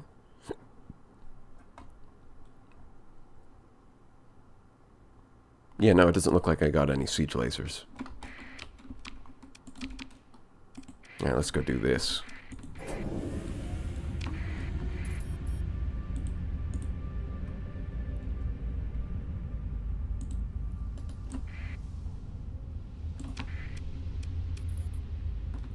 Another bounty. That's a lot of egg. I'll have to have a look at that in a minute. Wow. Bounty board take down the Royal Court. So that's on the board. Yeah, that's why it's worth so much.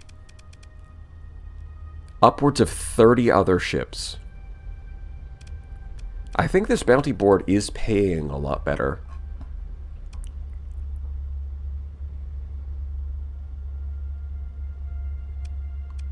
Is there a time limit on these? I honestly didn't bother checking last time.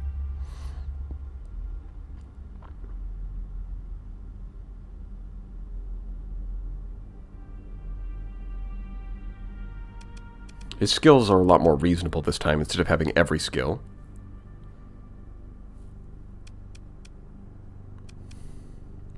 So it does look like he's got a very special capital, Royal Court Advance, and his name is the Royal Court. So I'm assuming that this is like a unique battleship for this specific bounty.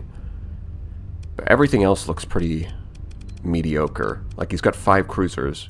Well, I mean, I'm counting the Atlas as a cruiser, but it's like, you know, it's around that deployment points. So really only like 3 decent quote-unquote cruisers, and then we get down to these, which are basically just destroyers, but they're classed as cruisers.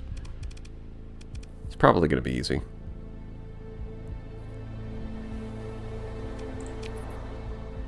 I'll take that job.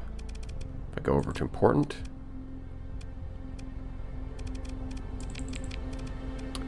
Does it not get... Oh yeah, it doesn't automatically get added. Okay. So you tag that. Hiver bounty. No. No.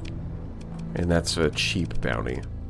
So if I go over here, here's what we've got. These two are on a time limit. This one, no limit. And it's a lot of money. Nice.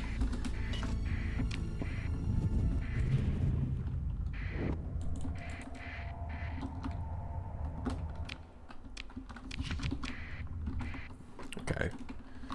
So it is heart of the system. Okay, easy enough.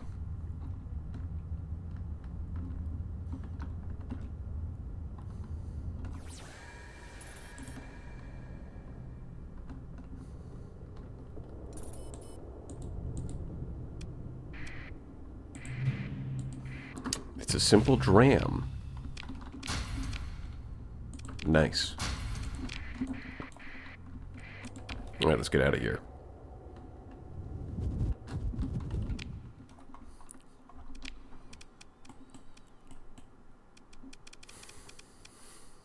course there's a mod that makes everything into gacha game characters. Why wouldn't there be? You need to be constantly reminded of your dedication to your gacha game of choice. This is probably a Vengeance Fleet. Well, I hate to break it to you guys, but I'm about to teleport. You can follow if you like. It's just going to take a while.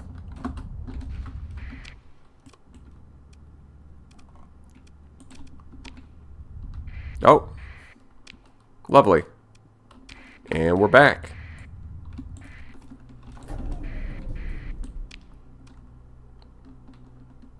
So last time I checked, this doesn't do anything, right?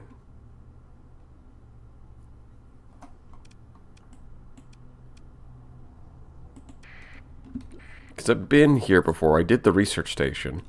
I'm pretty sure I beat that. Yeah, this is part of Knights of Lud. Sometimes the gates just, sometimes they're just a little silly.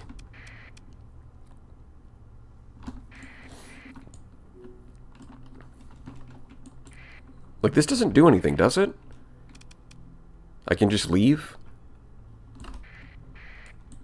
This is from Knights of Lud. Should just go back to the Null Gate and head somewhere else? Oh, right, there's a fleet in the center. No. Yeah, no. I forgot about that. Yeah, there is a fleet in the center. Really don't think that we're ready for that.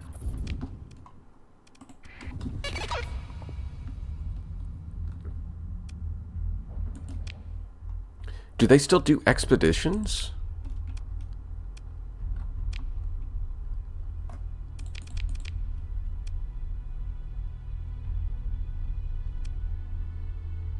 The Expedition Space Forces are outmatched. Okay, so it's not even like it's a big threat.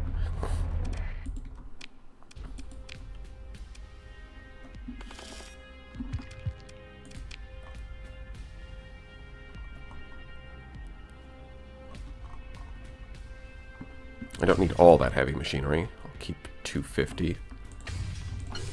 Keep like 20 of this. 30, sure. I don't need all these supplies, but they also sell terrible. So I'm going to hold on to them.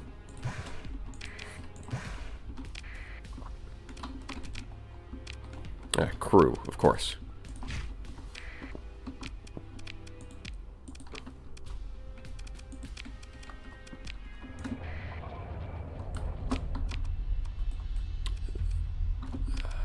Let's see. Iron Shell. Pirates. Yeah, the pirates have some Diablo avionics and some Scalar Tech ships now. Nice. So I've got my choice of a bunch of different bounties. I can probably just ignore this expedition. It's the first thing I want to do. Hold on, what's my relationship with Vic? Low. I might be able to get that outside. Is 8 prisoners enough? I might want to save up until I've got like 10. How much does repatriating a prisoner do? I forget the exact number. Oh, you know what? I can make up for the rest with like some alpha cores, right? That should get me up to the point where we're not constantly fighting them. They're 4 rep.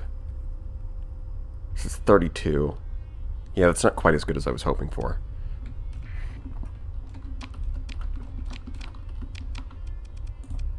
Well, first off, I want to go buy some ships. Here is $5 and an apology for leading you to that stream-ending KOL boss, secret boss fight. Well, thank you for the $5. I don't really need an apology, though. I was interested in whatever was going to happen, and I was ready to reload a save if things went south.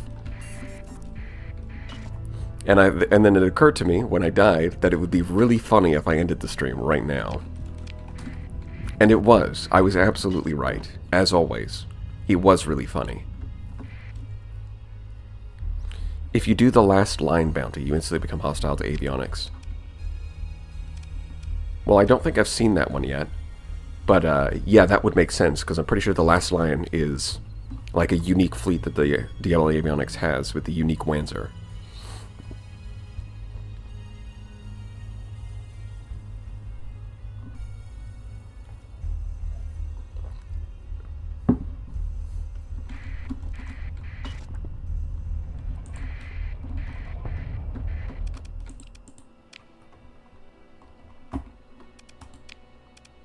Alright, what have you guys got?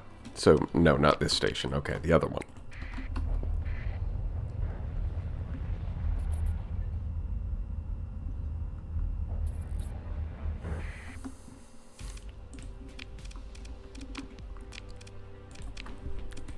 Honestly, learning that was worth $5. Well, I'm happy you got your money's worth.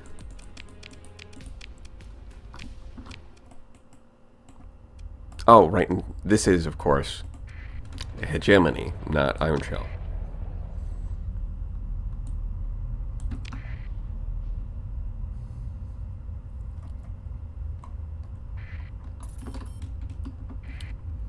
Yeah, it is nice that they do have pretty looking backgrounds for their unique systems. It's very nice. Yeah, of course, because people insist that there must be a 14 Legion. There must be a 14 Legion. Look, if you want a 14 Legion, just install Ironshell. It doesn't need to be there doesn't need to be a vanilla one. I guess they really don't want me stacking up the ramming ships, huh? Because they are not offering them. No, you do not get the ramming ship. But what if I want the ramming ship, sir? No. Well, I do think a Tyrant 14 could be really good.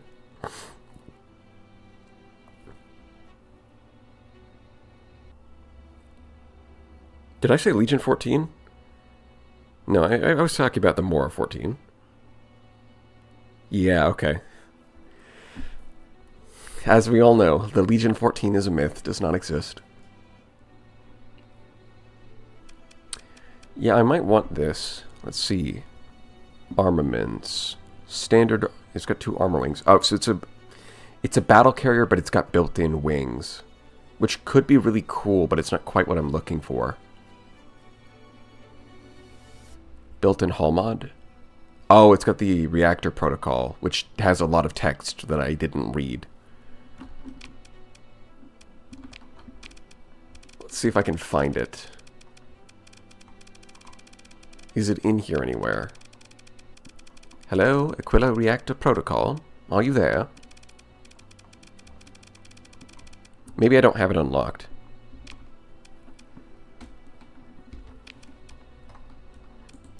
Yeah, I guess I just don't have it unlocked, huh? Oh well.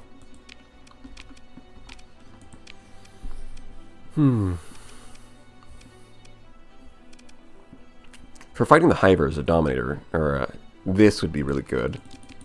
And it's pretty straightforward, right? It's 14 Onslaught, just throw in like triple Devastator. Watch the fighters burn.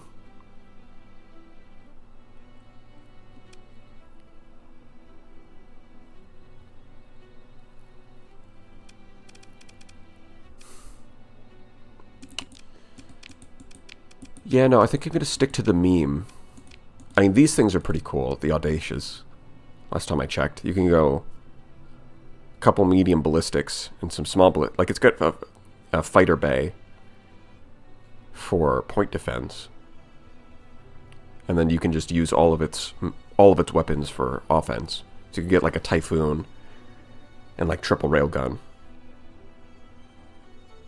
And then it's got a jump thruster, which... Oh look, it's a high mobility battle carrier. That seems popular. But it is kind of cool. And then it's got a weird hull mod that makes it synergize with another specific ship. So I've used it before and I thought it was kind of fun. But I don't think I'm going to grab it this time. Let's see, what's your deployment points? 40. Yeah, I think I'm looking for 50.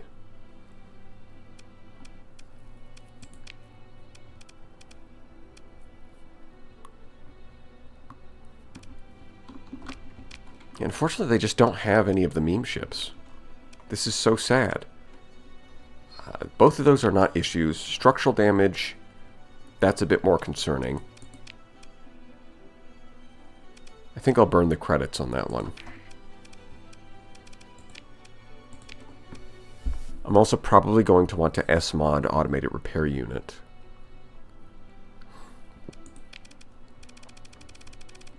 It's like magazines, repair unit, and solar shielding is probably the way to go.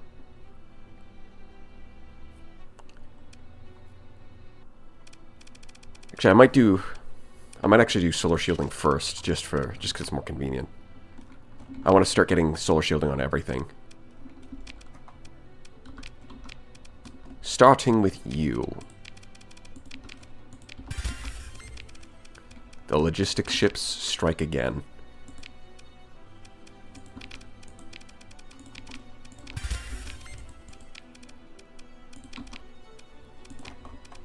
You guys aren't sticking around, so I'm not going to SMod any of you. Yeah, structural damage doesn't matter on an Omen. You're fine. Oh, you... It got to... The one time it failed me and died, it got degraded life support, which is not an issue.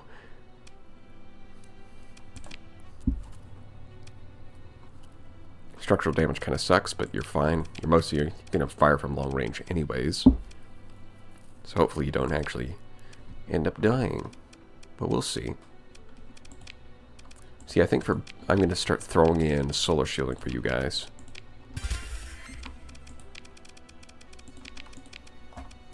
Just like that.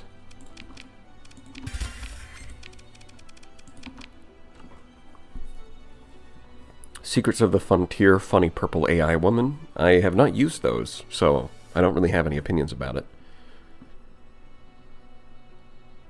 Fervor Protocol. That, I believe, is Volkov, yeah. The VIC.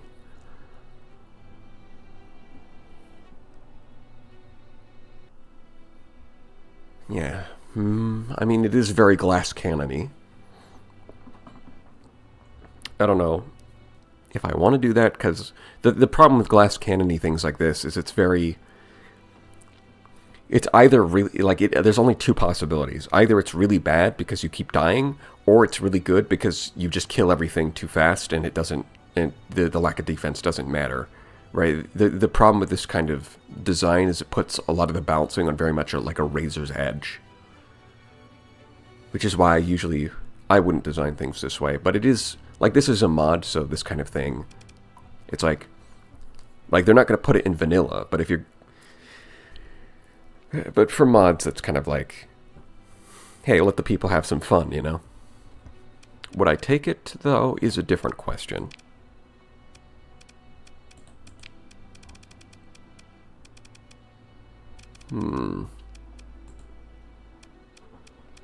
Where am I getting the ordnance points for that? That's a big question. Because it's not just free. I don't think I'm going to grab it for now. Although I'll keep it in mind for the future. See, how many story points have I used? Yeah, I've got one left. I'll hold on to that one. So now my logistics ships have solar shielding and these two have solar shielding. And then next up, I guess I'll put it on this. Yeah, Fervor Protocol and phase ships seems kind of broken. Because you can just unphase, one-shot something, and then go back into phase space.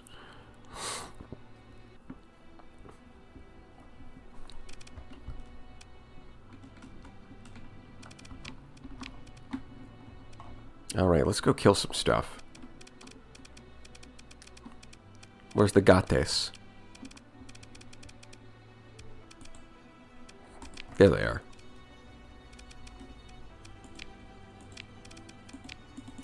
Close those. I don't need that. So, okay. Yeah, there we go.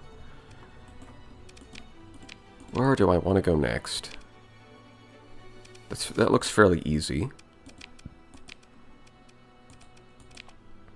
Yeah, these two both award more money and are on a lower time limit.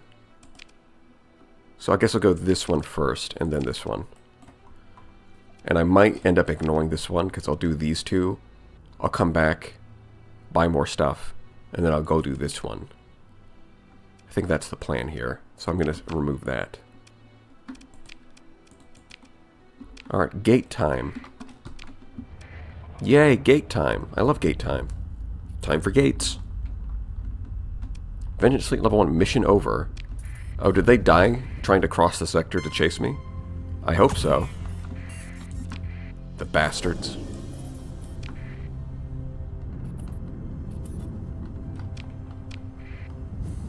I can't believe it. Gate time. Only a week away. Wow. The gates are only a week away. It's a week from gate time. What do you want? I'm leaving. Bye. Yeah, we didn't fall into no void. We're fine. That's just a myth anyways. It's a myth the hegemony made up to scare you away from innovation. Yellow primary star. Well, there's only one option here. Frozen world? So one of these. Oh, you know what? Actually, I should survey that desert. That could be worthwhile. Yeah, just like black pulsars. It's a total myth. There is no void in Ba Sing Se.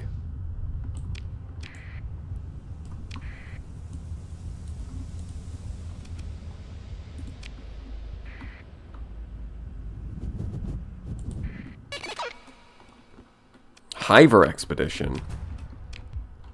Not an invasion. Interesting. It's not an invasion. No, no. It's an expedition. That's unusual.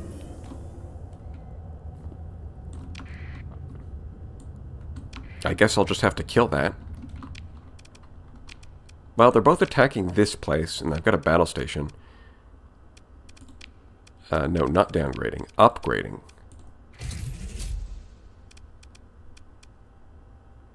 I don't think that's going to make it in time. Yeah, no, it's not. But for the future, having a Star Fortress is a pretty good idea. And I'm getting to the point where I can deal with most things, so I might start putting like an Alpha Core in the battle station. Maximum combat effectiveness. Although for some reason they get helmsmanship. You might want to tweak those skills a little bit. You're right, it's not an invasion, it's a special military operation. That's right. Comrade, it is a special military operation. There is no invasion.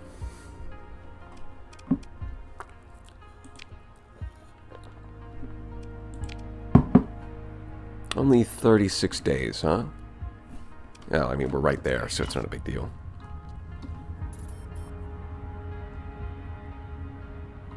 Well, the thing that's interesting about antimatter is, you know, people generally know that it explodes when it touches matter. Oh yeah, okay, so that's finished on this one. Yeah. But the thing is, it doesn't just explode when it touches any matter. It has to be the specific opposite particle. So if you could take like an anti-electron, it can touch most normal matter and nothing would happen.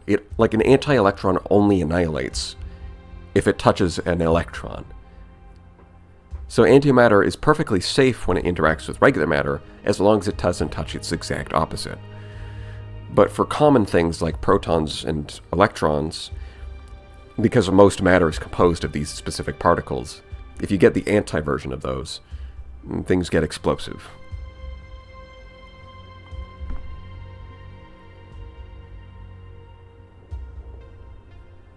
Yeah, they anti-helium. It basically works. Well, I mean, I think there's... So, the properties are, like, time reversed. So there's, like, 3 properties that are symmetrical. There's, like, time, the passage of time. There's left-handed versus right-handed. And there's charge. And it's just, they're the opposite in all 3 categories.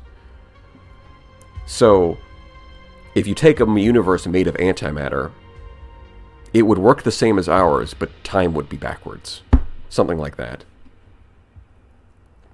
But of course, if time is flowing backwards, then it's effectively the same way. Just... it would effectively be the same thing. Like, the difference between antimatter and matter only really manifests when the two are present next to each other for comparison. Actually, not only have they made anti-helium, but they've also... I forget, I think it was the anti-muon. I might be getting the particle wrong there, but I think it was muons, where it's like a heavier version of the electron. It's got about the right mass. It's got about a similar mass to a proton, so they found the anti-version of it has a positive charge because it's the antimatter, which meant that this anti-muon could serve as the nucleus for a pseudo-hydrogen, and it ends up with basically the same chemical properties because even though it's a completely different particle, for most chemical purposes, it's more or less the same. But it might not be a muon. I might be remembering the wrong particle name. Alright, let's just kill these guys. That's enough about particle... Oh, 141%. Maybe this is going to be difficult. Well, whatever. I mean, antimatter is just regular matter with attitude. It's as simple as that. No, not mewing. The mew... Oh, God.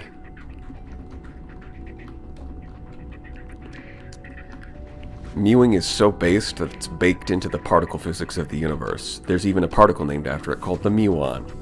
Of course, I should have known.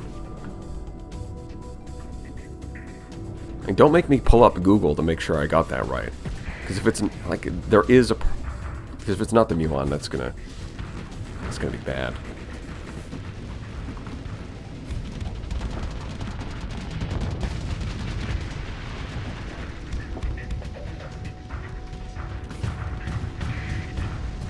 Yeah, but there's like a specific class of particles that electrons belong to, and there's two other particles in the same class that are basically the same thing but heavier.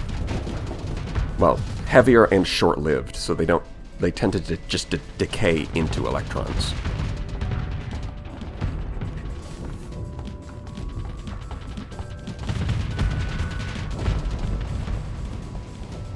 They've only ever been synthesized or found under a truck in Vermilion City. Much like Mu.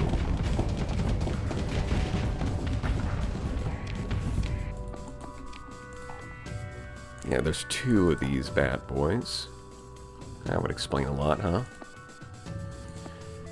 So I think you guys can just search and destroy, yeah? Alright.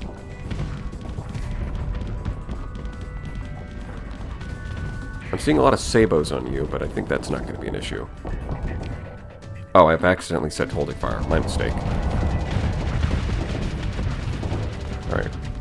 Let's not die. Let's just get a little damage in and then back off.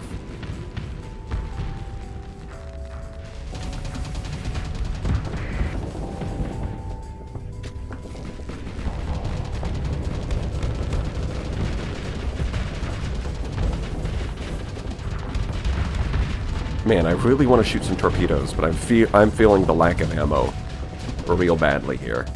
I probably should have got Typhoons first before coming and doing this fight.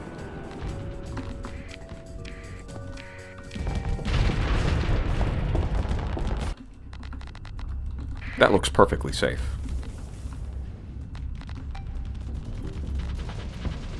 The fabric of the universe tastes like cotton candy to the human tongue. This has been proven by science. Fun science fact. The less time you spend running, the closer I am to your location.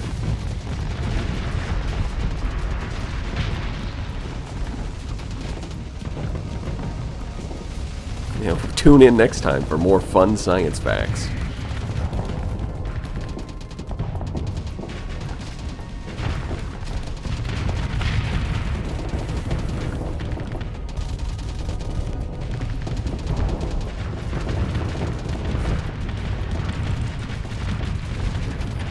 Alright, let's just kill this guy. Come on now. You know how to die, don't you? Oh, I did not see that, but luckily there was a piece of debris.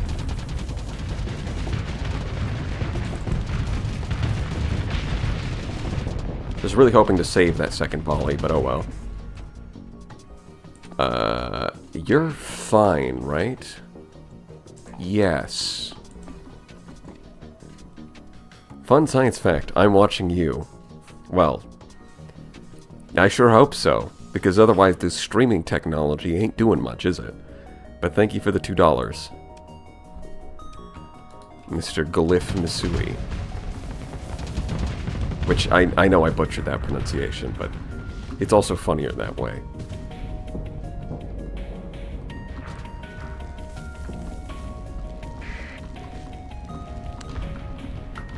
As much as I do like pronouncing things correctly in foreign languages, it's just as funny to pronounce them as wrong as possible, or as like doing like an exaggerated American accent. It is very entertaining.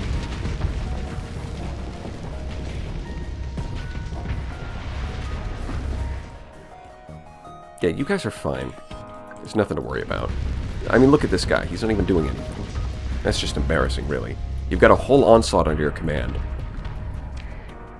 I think that's the one big flaw in the hegemony doctrine. Like, steady with ballistics mastery on all of their officers works pretty well for most of their ships. But the onslaught just doesn't do enough. Like, if the onslaught specifically could... now, I don't think that doctrine works that way for factions, but if they could make it so like the onslaught specifically were more aggressive, they'd be a lot more effective. But making them the most effective isn't necessarily the goal. Making them giving them a distinct identity is more important.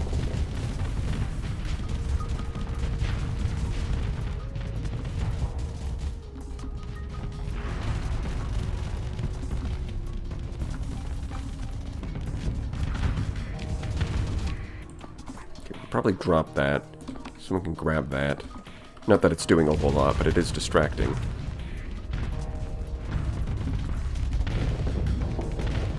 Yeah, as much... Yeah, see, I can flank the onslaught, and I could get a good shot. I just don't do enough damage without any torpedoes. Well, I did some damage. I mean, if you get in there, and I provide cover by going after this eagle... That could be deadly. Go. While the onslaught is facing the wrong way. Yes! Destruction. Oh no, I was hoping you would shove him out of the fleet, but instead he shoved him further in. Not quite what I wanted.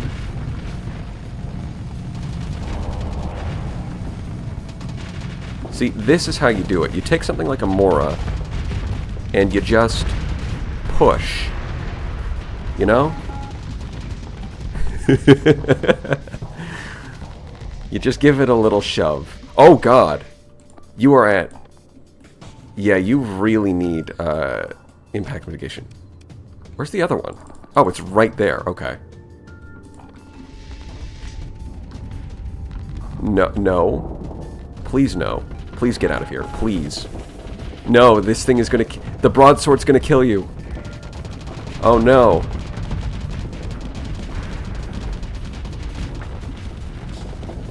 No way. Is it gonna get out? There's no shot. This is the most daring escape story ever. Move aside, authors. I've written a better story. This is the Great Prison Escape. Times 10.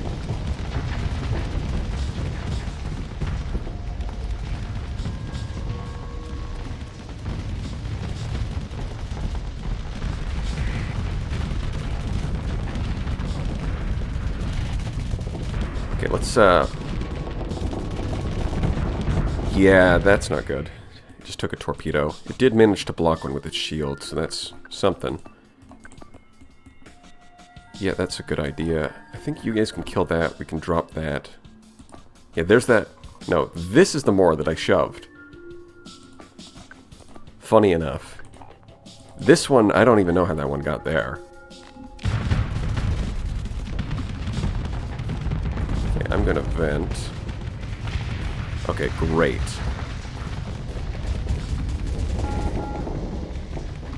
I'm gonna intercept these pylons. Just because I can. They don't arc during the first stage, making them fairly harmless. Yes. kill.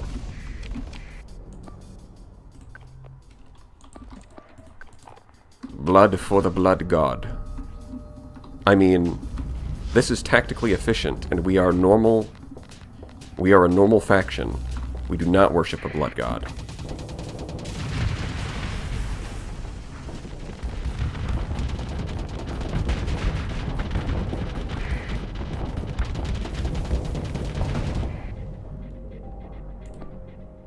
You can kill that. I think you've got enough hull to get one. You got one more in you. And then after that, you're going to have to retreat. Two of you should be fine taking that on. The Eradicator, with its range, should be good enough to distract most of these ships for a decent amount of time. And I can go and circle around and take out... Actually, you can take those out, can't you?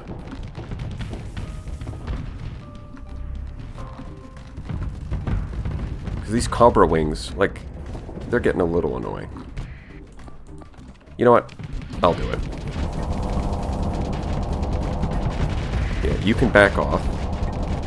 Oh, God.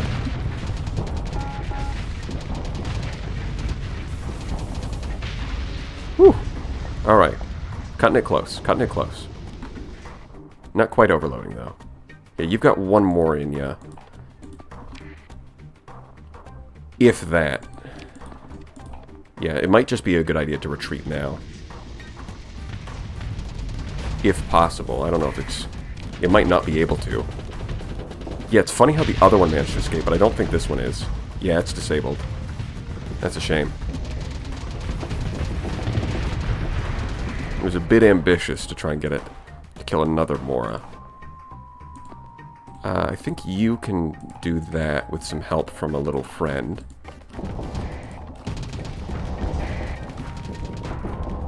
Damn, you still have ammo for those Annihilators, huh? Alright, well, let me vent a little bit. That Eagle's kind of a problem. Wow, you overloaded? That's kind of odd.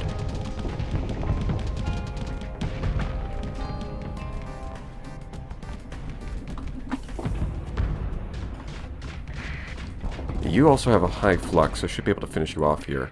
Yeah. So you guys got this. You guys can distract that for now. You seem like you're doing good. I've got to clean these up. There we go. Actually, since you guys were able to take that on, you can take that on too. I've got to get over here. I need you to start going up this way. Why? Why are you so far up this way? No, I don't need you to attack the carriers. I need you to help. Please, sir. I'm dying.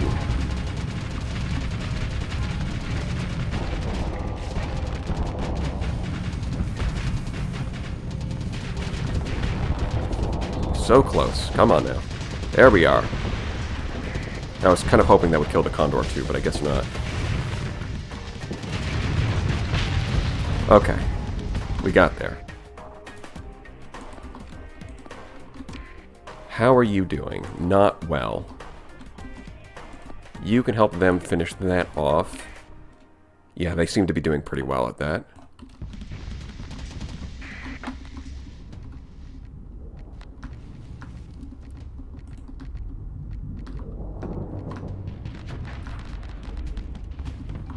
Okay, I don't want to fight it head on.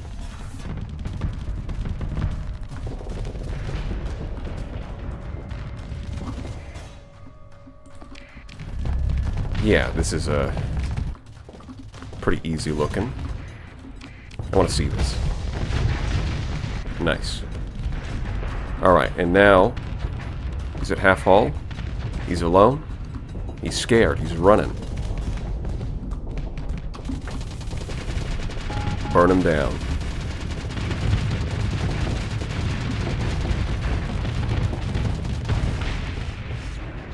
And there we are.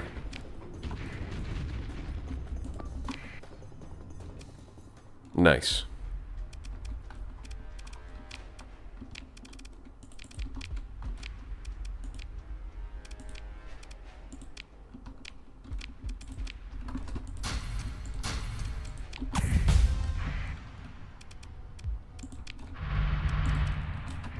So that's the first one down. Oh, and it looks like I'm level 15 as well. It's time for best of the best. Get those extra S mod.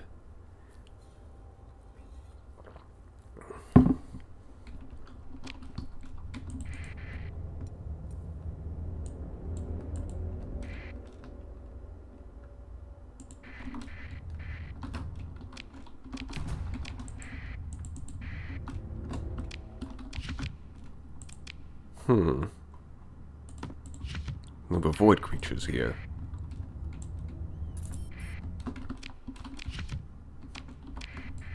Apparently they drop volatiles too.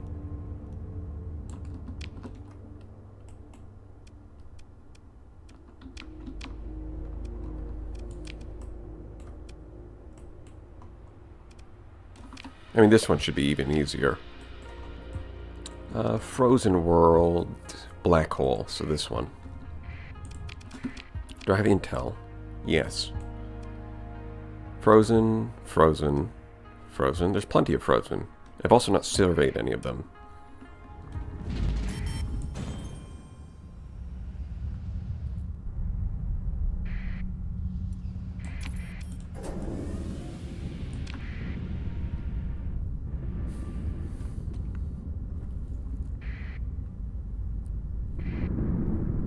When it comes to mod ships, I've thought about adding like a midline carrier because that's what, you know, that's what's the sort of like obviously missing from the vanilla. And I thought it'd be cool, like, okay, why not make it, you know, midline has a 40 DP ship and a 50 DP ship, but they're missing a 60 DP, right? Like, high tech has the Paragon and low tech has the Invictus. So if we're to make a midline, then make it like a 60 deployment point supercarrier with 8 fighter bays. And the problem is it's just kind of not that interesting, actually. Like, the Astral at 6 fighter bays is about the limit where you can... That's about as many fighter bays as you can do where the choices are still interesting. Once you get up to 8, you just kind of pile on whatever, and it doesn't really matter. I don't know, maybe there's some way of tweaking it with the right ship system or the right combination of support weapons, but I have to shelve that idea for now, even though it sounds pretty cool. Let's repair a little more. And you leveled up. Excellent.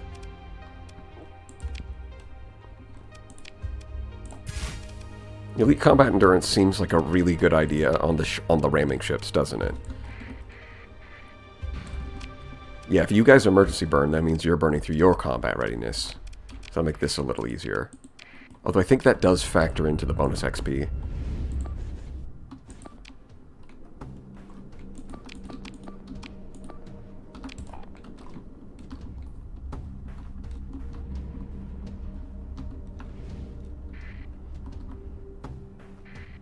Mods that add midline ships are just low-tech ships in midline colors. Really? That's interesting. I haven't played around with too many mods that add... I usually play around with faction mods rather than mods that add vanilla ships. Or, like, you know, to the existing tech levels.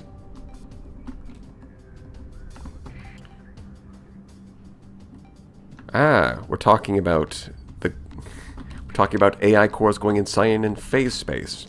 What specifically causes it? Don't know. All we know is that if the description of the Grendel says that this is what happens, and also the Ziggurat doesn't explicitly say it, but hints at the same idea. So, something's up there. AIs do not like phase space. But what exactly is unclear. What pilots the phase capital then? Don't know. The Ziggurat pilot is unique. Even in the files, it's like a unique entity. It's not the same thing as the Omega cores.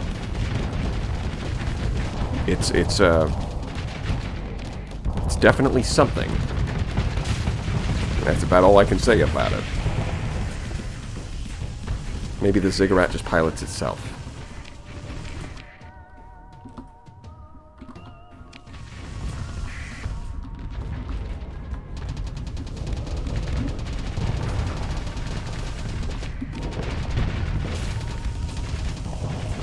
It'd probably help if I turn on the resonator. I should just set that to auto-fire by default. I keep forgetting it.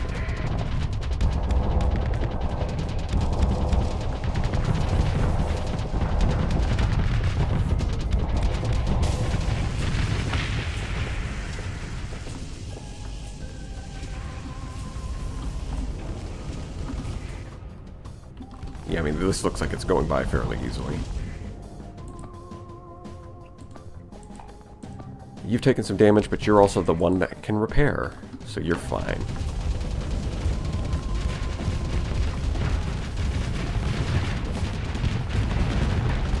Honestly, out of all these ships, most of these ship hulls actually look pretty interesting. Like, this almost looks like it's something out of FTL with how... like, it's wide and it's got all these attachments on it. All of them look pretty cool, except the egg. The egg is the one that looks the most bad.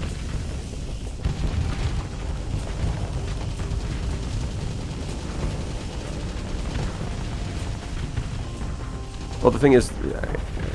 well... how is it not controlled by AI? Who's to say, really? Don't know. Yeah, I'm gonna blast you with those. Bye-bye. See how good you are. Let's just autopilot for a second here. Let's get into the action. Yeah, elite combat endurance is a really good idea for these. Oh, no. Miss. It's a swing and a miss.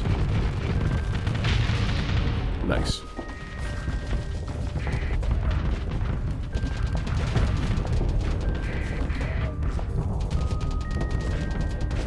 Wow, somehow they... wow. Okay, I was gonna say they all have different ballistics, but no. These two have Hellbores. This one has a Gauss. This one has a Mjolnir. They're all different. It's all special and unique.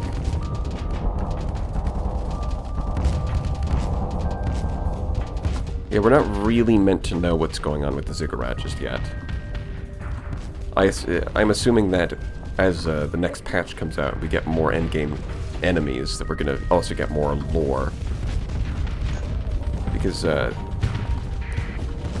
yeah, they've apparently added a lot to rules.csv, which is where all the quest lines are.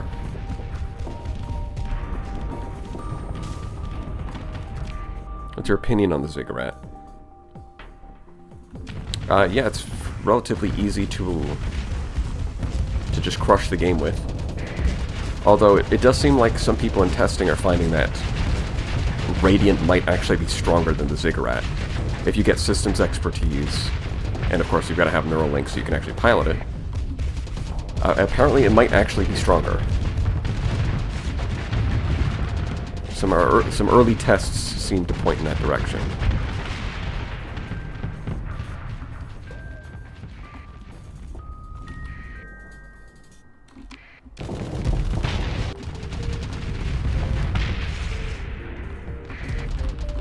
For the most part, I don't really use the Ziggurat. Partly just because the problem with the phase capital is it...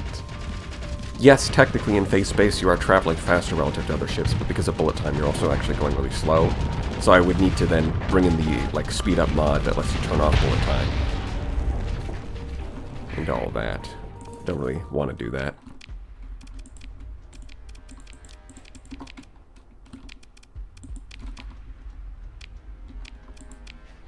Nine prisoners. Excellent.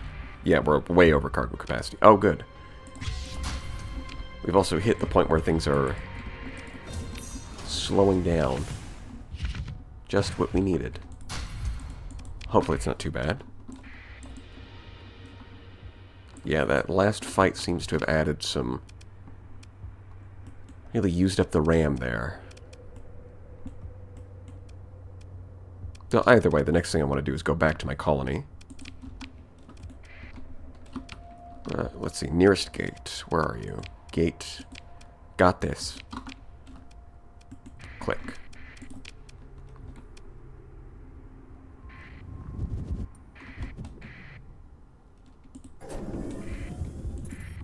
Yeah, I mean, that is true. Oh god, what the hell? I mean, first of all... what? Another one of these bastards. Which I can't really trust the 3 stars because the void creatures... You know what? It might be the void creatures that are causing the problem. Because I'm having lag after... And here they are.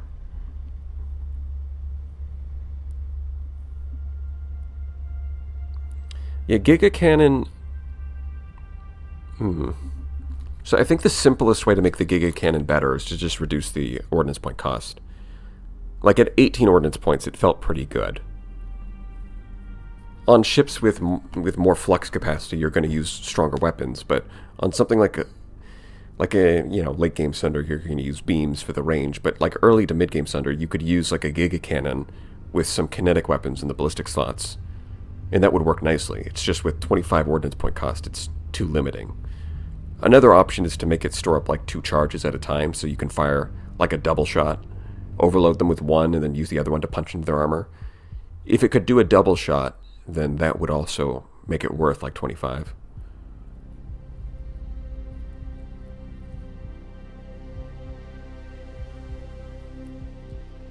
I mean, Captain Hector has done Ordos with Giga Cannons.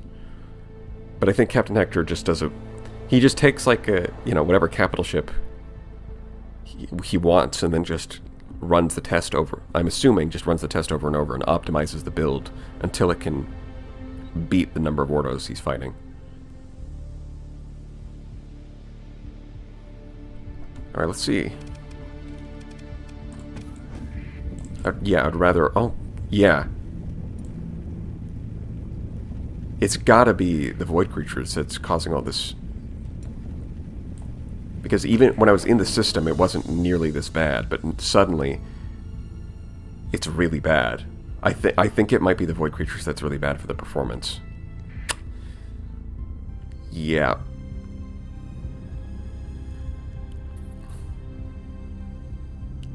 Because that frame rate is looking yucky.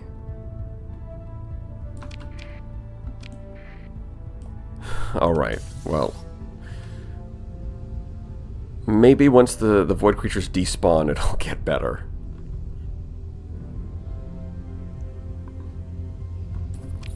See if I can get to that system. And maybe they'll despawn when I drop into the system.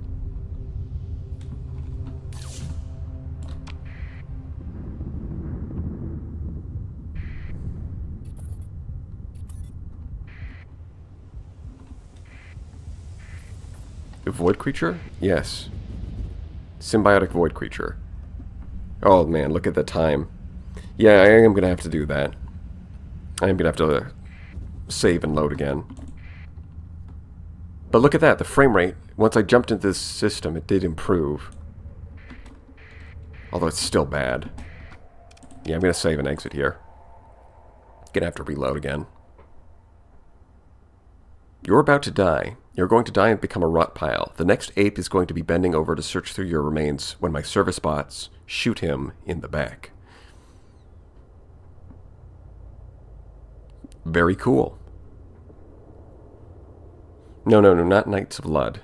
I'm talking about symbiotic void creatures. It's a different mod.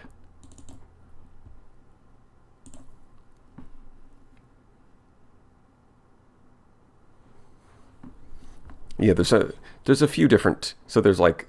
Knights of Lud has some void nonsense, then Hivers has some bug nonsense, and then separate from those two things, there's a third mod called symbiotic void creatures, which seems to be disproportionately affecting performance.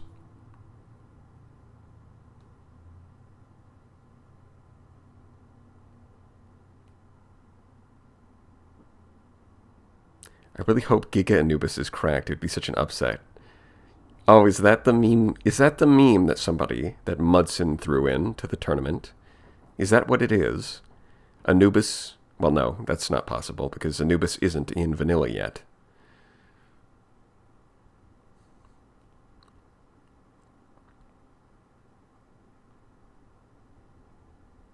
Yeah, I'll try disabling it next time. I don't want to try and do that now and then have the whole, spend the whole time trying to load the game back up and then just have an error.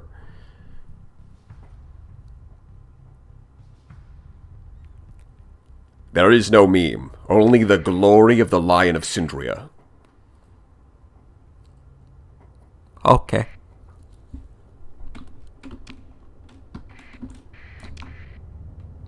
Yes, keep flying. It is a bit weird how AI fleets sometimes just don't understand that the corona is pushing them, so they keep flying into the sun.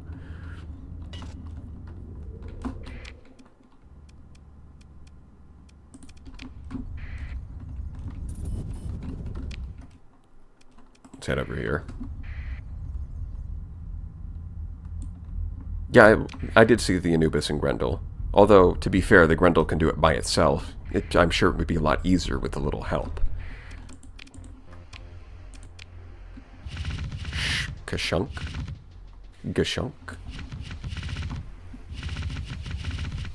Just drop off all these weapons. I'm totally going to use them later, guys. There's no need to sell any of these. Nope. I wouldn't dream of selling these, because I'm totally going to use them later.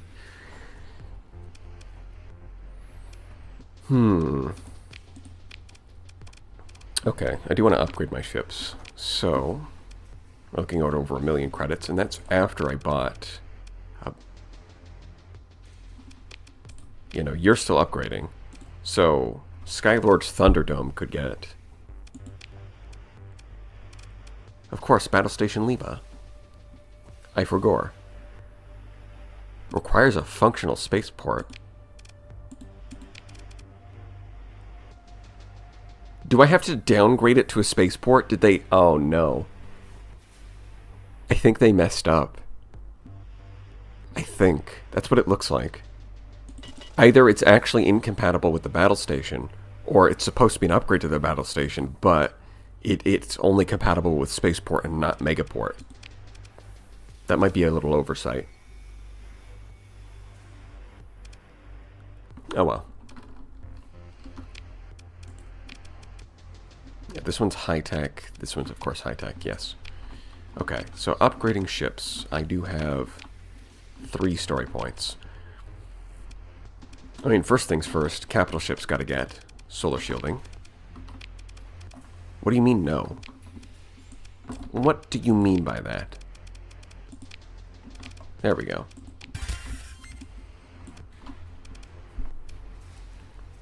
The last one, probably turret gyros for the last one. It's really hard to beat. Turret gyros is very good on capital ships.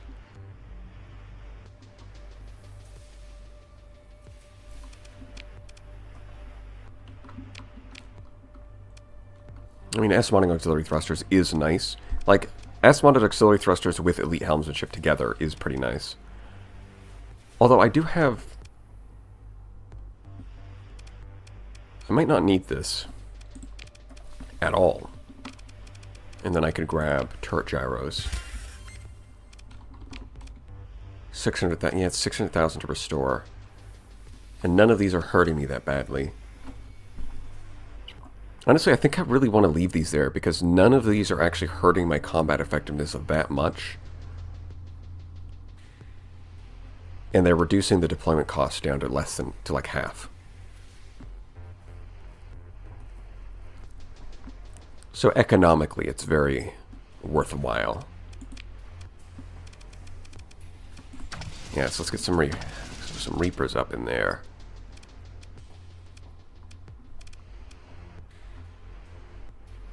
And then after that, missile racks might be nice. You know what? I haven't S-modded this yet, but I don't want to spend my last story point.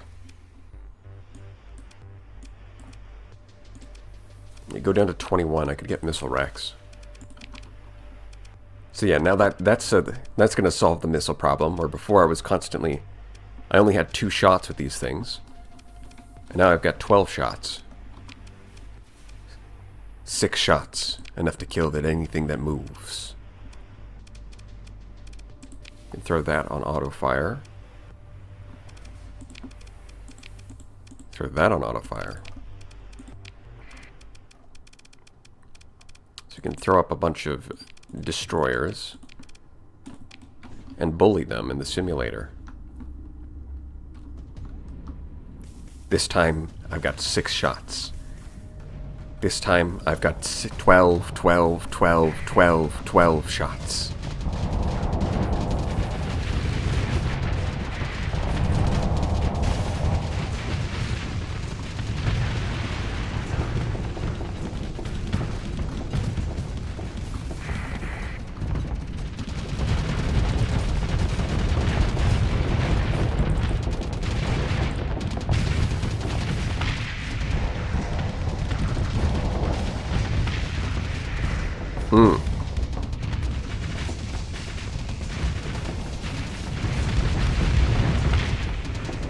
I mean, it is unfortunate that, of course, Typhoons have a fairly long cooldown. But I think it's manageable. Because as long as they punch a hole in the armor, the Locusts will do good damage. And yeah, I think the maneuverability from the skills is enough, even without auxiliary thrusters.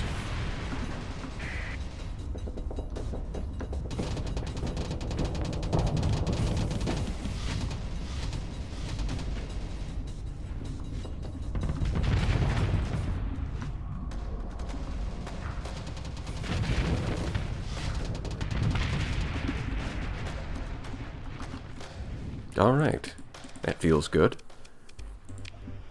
I mean, I might even want to change this over to... And there's not really anywhere else that I could put the resonator, so I guess I'll just hold on to it. Yeah, I think this will be good once I get a battle carrier that can actually mount this. But for now, I'll hold on to it.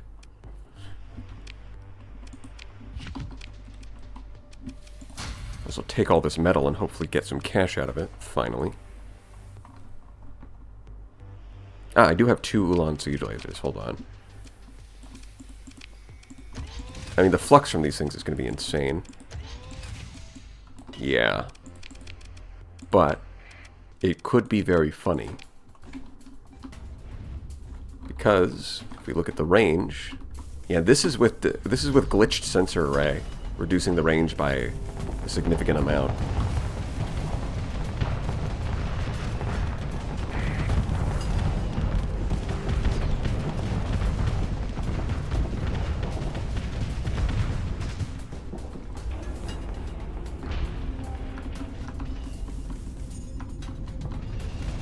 So like these are like the same range as a Tachyon Lance, but they do hard flux damage, and they've got pretty decent hit strength.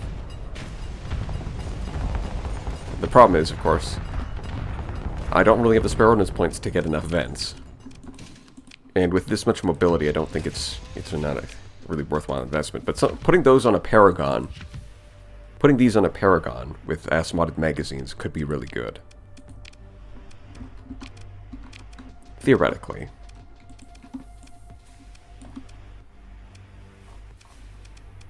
Oh yeah, do I have Xiphos? No. I guess I'm sticking with these. Seems fair to me. Oh, degraded engines. You're fine. You're doing good, my friend. Now we will visit Core Worlds and get ourselves a big fish. A ramming fish.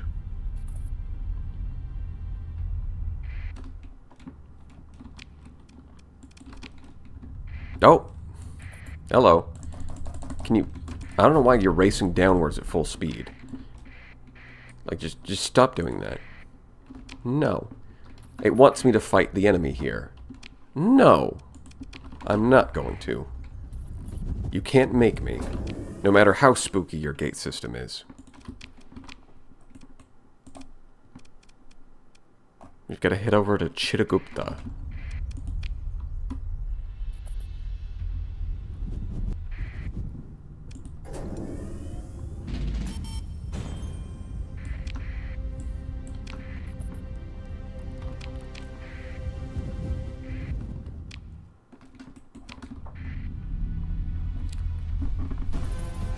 Let's see.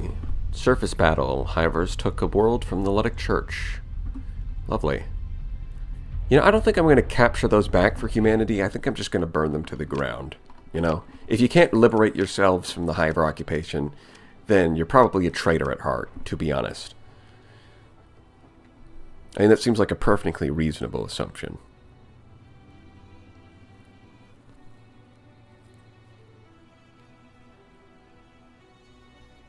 Yeah, null space, you can just transverse jump out.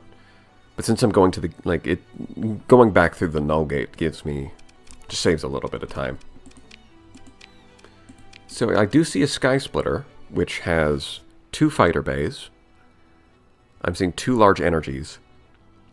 Heretical, I mean, they're not, and they're not turrets, so I can't really use them for point defense, but... Let's see, increases damage output for 3 seconds, accelerates ballistic, provide an increased rate of fire, enhancing the... So, more damage and speed. Very cool. I'll probably use this. You know what? This is the perfect... Maybe not perfect, but this seems like a good opportunity to use those Ulan siege lasers. I could put those on this thing. Yes. I think I will. And I'm also going to grab another one of these. We're going big. We're going big mode. Give me more people. I need more dudes.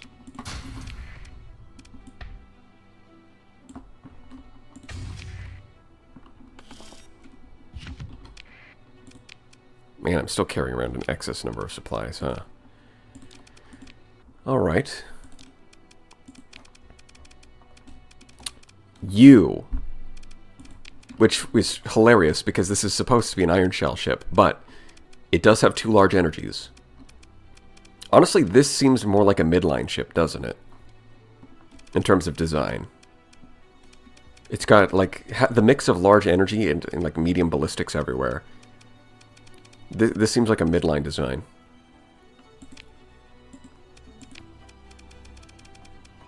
I just need to get heavy industry so I can actually make some overpowered fighters. But barring that,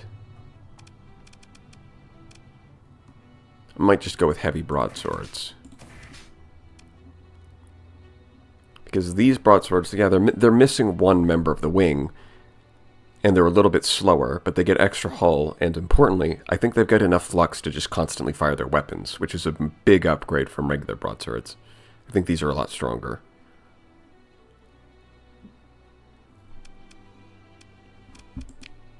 Yeah, I'm going to go grab some of Ulan siege lasers for that. Among other things, these could be some fun torpedo mounts.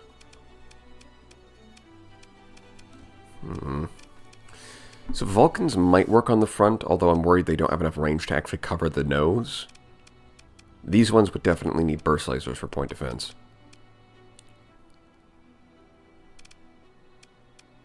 Yeah, actually I might need... Honestly, I might go railguns and flak. That seems better, because then flak is definitely going to have enough range to cover the front, and railguns are pretty good. They're just good. This thing only has 1,000 armor. So yeah, this is a very midline feeling design.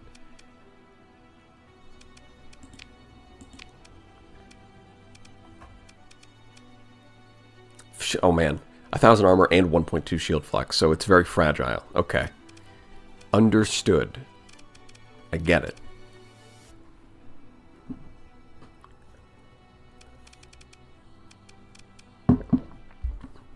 Which, I mean, to be fair, yeah, it is a midline design. Okay. I don't think I've seen a non-14 variant of this, though. Do they even exist? Oh, there is a base variant. Okay.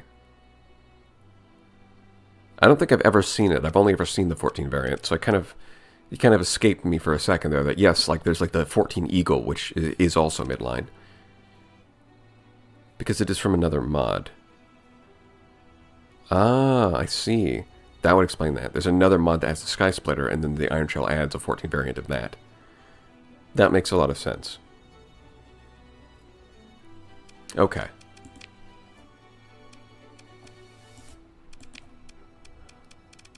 I comprehend. My brain is expanding. I understand everything. I'm curious if it will actually shoot these, because they're very off-center. But if I throw like a dibbly-doo in front of you, are you actually going to shoot those?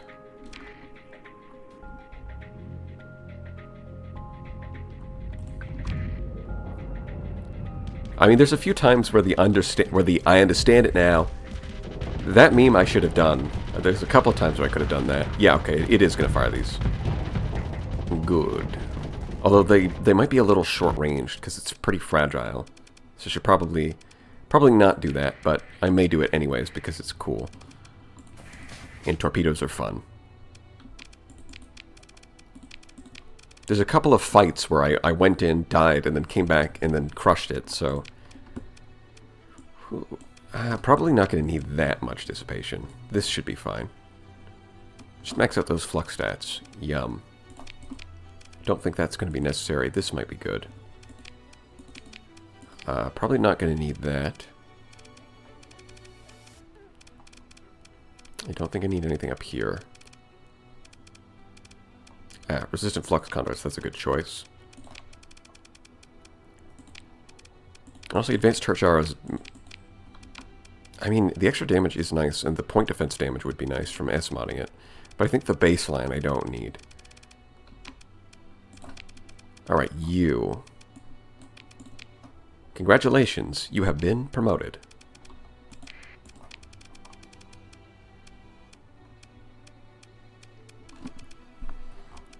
Let's see, I got a new thing. I think I'll put you here. And you in this one. Welcome back, Eggman. Did you find that hedgehog you were looking for? So this is the thing, and let's see. Yeah, I've only got one story point, so we're just not going to bother. Yeah, no, I don't have any of the equipment. So I've got the ships that I want now. I'm just going to have to go home to get more equipment. You leveled up, so... Yeah, that's right. I don't actually want anything from you. Yeah, I think I'm just going to take the gate, go home, and outfit these, and then I'm going to go do that big bounty.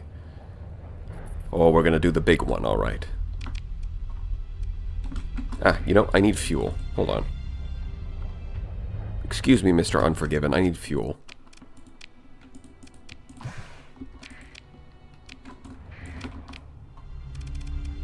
Now we go to the nearest gate, we go home, and we get ready for big battle.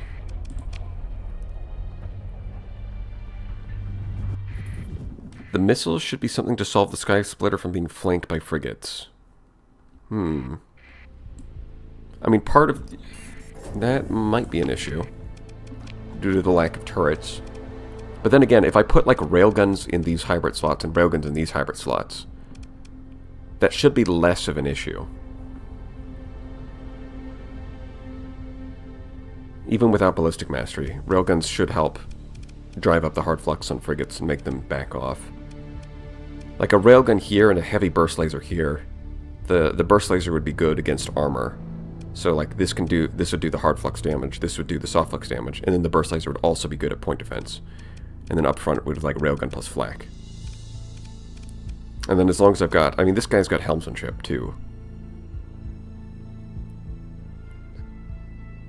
Actually that aggressive personality might be an issue. I might have to change it to steady so it sits at more long range.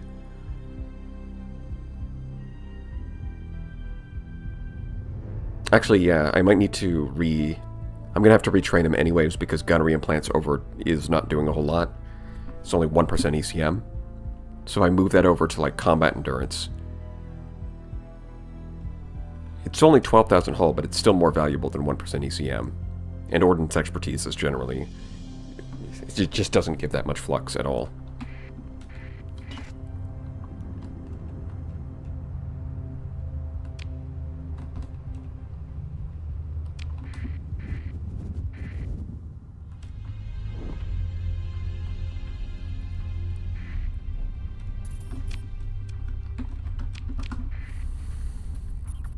These guys are really persistent about bothering me. It's too bad I don't care and didn't ask.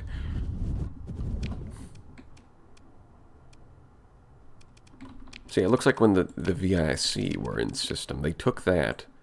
Oh, they're currently in system too. Oh, that's awesome, so I can go kill them.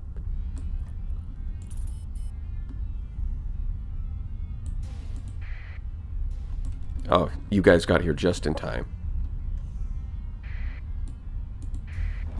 Are they in system, or are they dead? Okay, they're dead. Yeah, they must have already been defeated.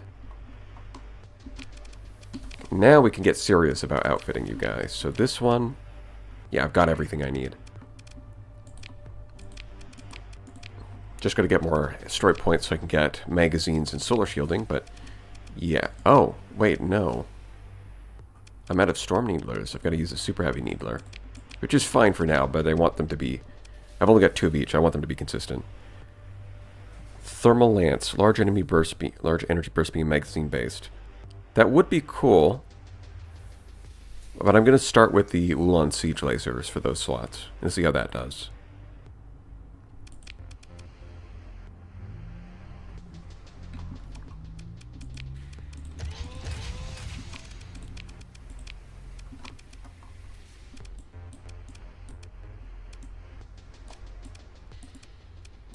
And we'll do that. You know, Rift Beam is not on the table. A couple of these. I don't think I'm going to need these. I think the burst lasers will do fine.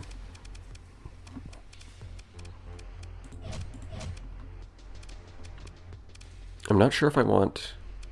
You know, they are further back in the hull. I think needlers there. Maybe go all needlers. I'll have to test this out for a second, see how it does.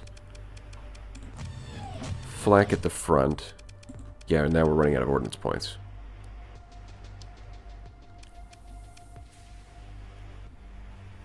I think we're fine. We do have ordnance expertise, so we should be fine to actually go down a bit.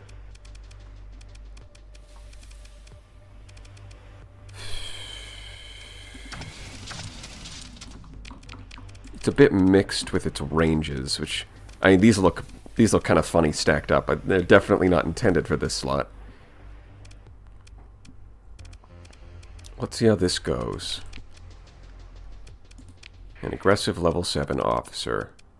Well, what do you have to offer, my friend? It's only 40 deployment points. Let's not expect too much out of it. It's not crazy good. I mean, surely, with a level 7 officer, it should be able to beat this, right? And that should be a good benchmark. Yeah, it does look like its system bursts energy damage, but then it just kind of wastes it.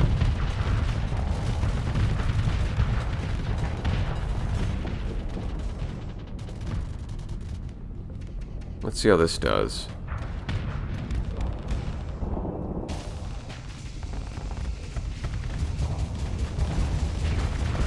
Yeah, I don't think Typhoons are the right choice here. Okay, why are you still moving forward? Yeah, that's got to be an issue with the aggressive AI deciding that it needs to move forward when it really doesn't. Because in real combat, this would be sketchy. This would be very sketchy.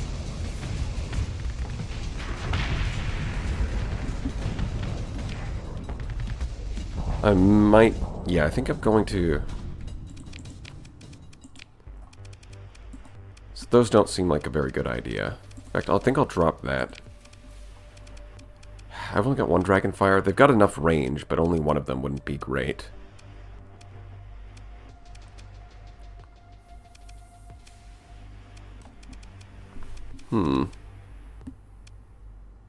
I don't think I have the Iron Shell hull mods. I didn't see the Aquila reactor protocol.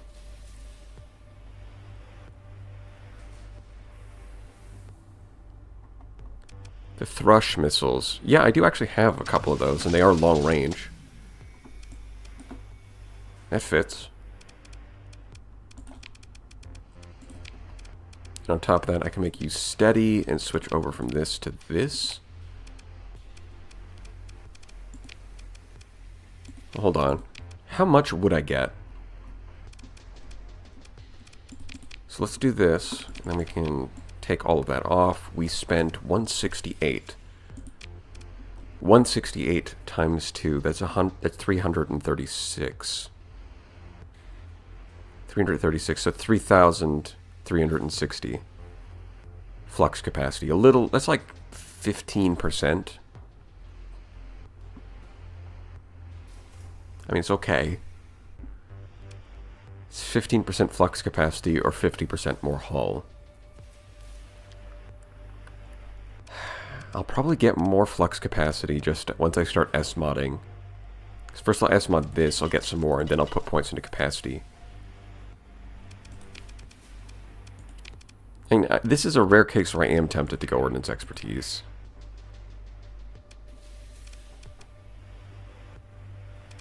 Especially if it's steady, it shouldn't be taking too much hull damage in the first place. I might end up regretting this, but I think Ordnance Expertise. Yeah, I think we're going to go with that.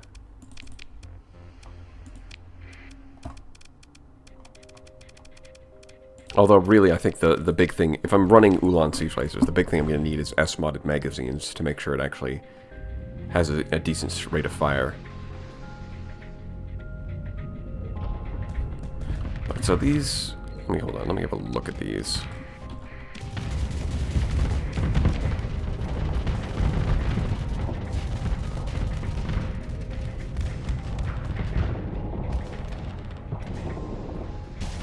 Yeah, I do like having the Needlers here, because it means as soon as the enemy gets close, they kind of get blasted by 4 Light Needlers. That should make it a lot harder to flank this thing. I'm not sure the burst lasers are strictly necessary. I might go with, like, gravitons instead. Just for a little extra suppression.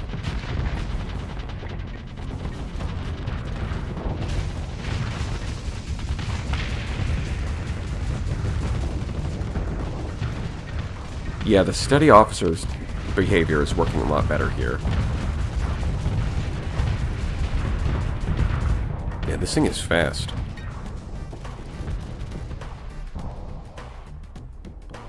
For capital, anyways.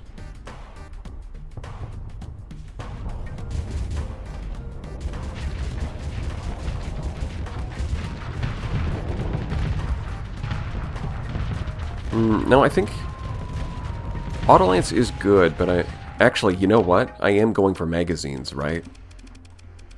If I'm going for magazines anyway, then Autolance is a good choice. Yeah.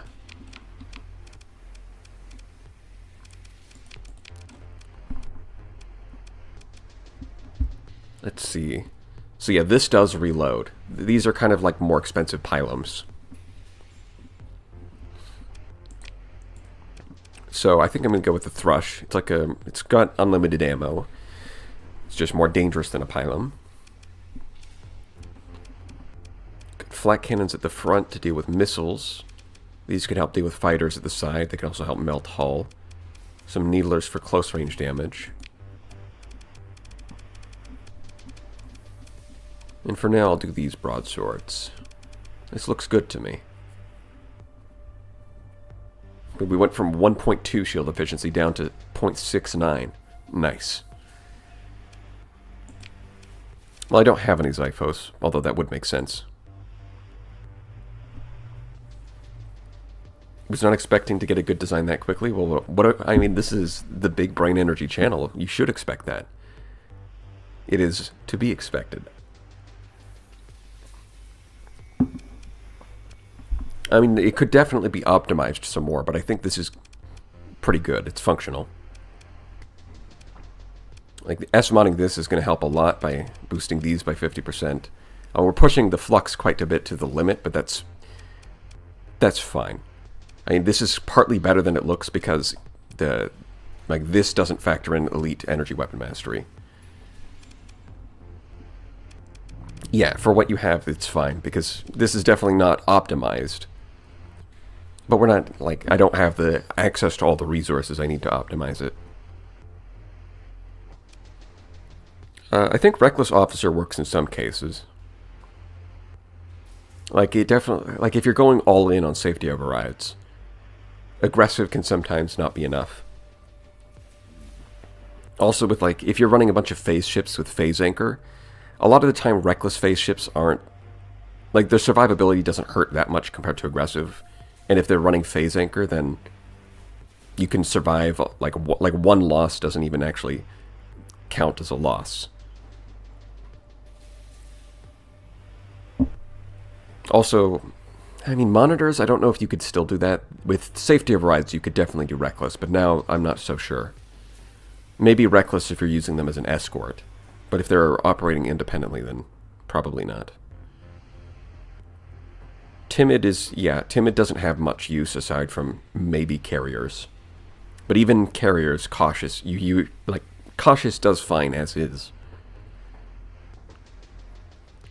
Like, timid is for when you really just need the ship to not engage at all. Which is... I mean, that really shouldn't happen. That seems more like you're trying to abuse the game at that point. Now, I would generally just avoid... It's not like timid has no uses, but the uses that it does have are so niche and so... just not really part of general gameplay, to be honest. I would just avoid it.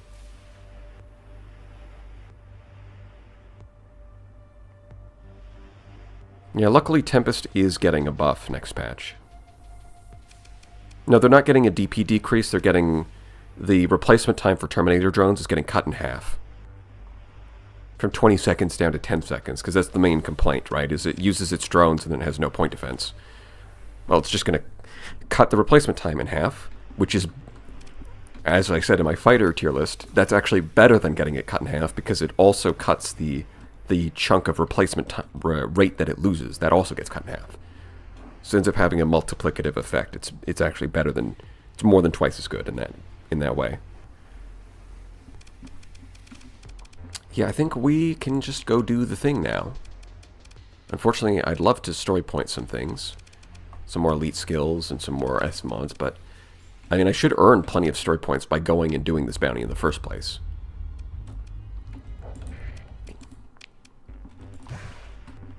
So that's what we're gonna do. Oh, you know, heavy burst laser is not a bad idea with expanded magazines, but I think I don't really need the point defense back here. I think I'm fine with something more offensive. And burst lasers are getting buffed in the next patch, thankfully.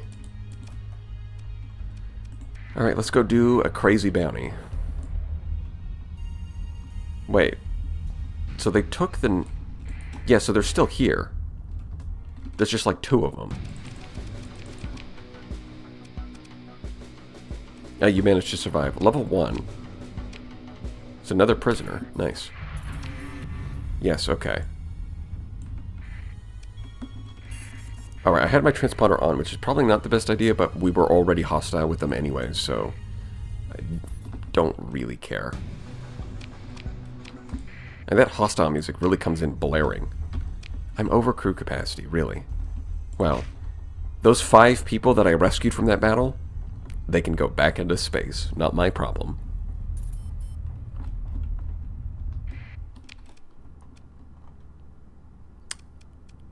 Yeah, I guess we'll go to Megek.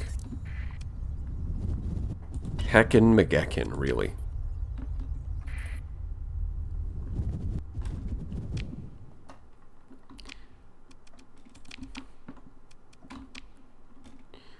Some distance away from the center dwarf primary star. Let's see, white dwarf, red dwarf. So it's one of these 2. And we're going to save because this bounty is potentially threatening. I'll save again when I get there. But I think I should be able to do it.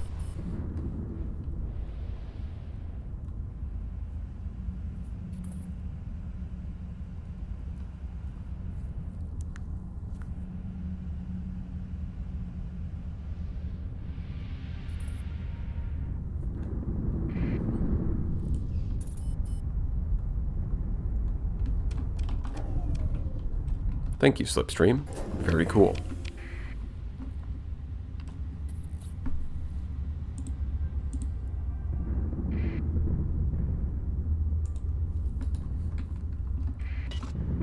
Let's see, another raid targeting Hivers. Alright, okay. So we're gonna go here. I take it it's not this one. No, it is this one. In the center of the Delta Warmunadok. Varmunadak system.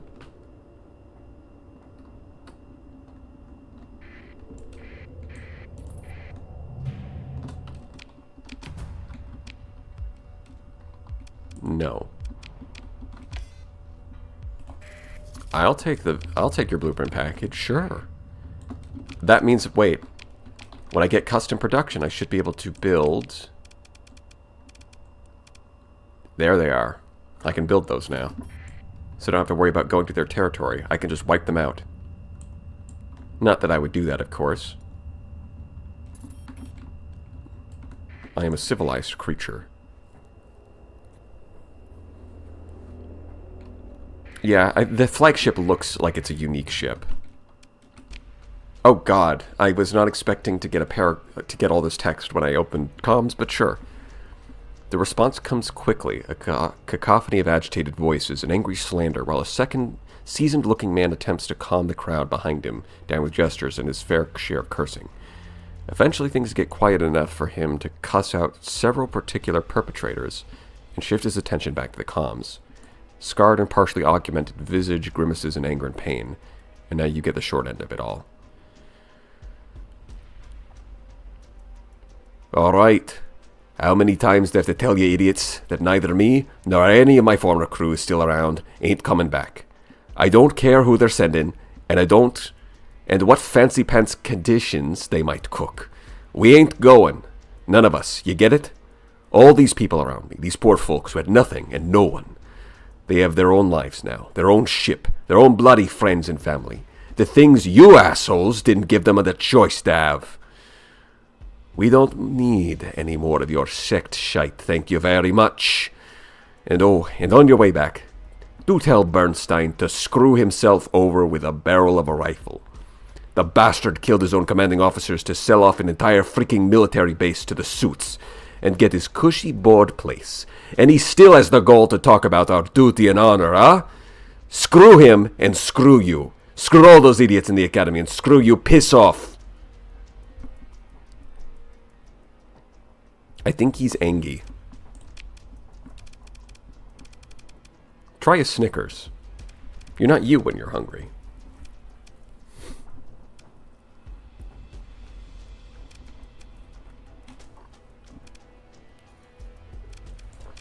Yeah. I love how you can just spam click this. It doesn't do anything other than fill up the text box, but it is a little funny. So they've got a couple of assault fighters, but everything else looks pretty normal. Yeah, let's just go kill them. They're not even getting any bonus XP for this.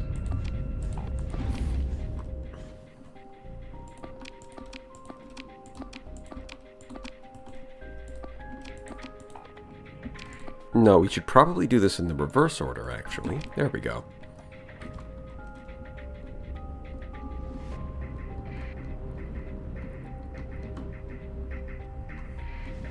Moral implications. Is it tasty?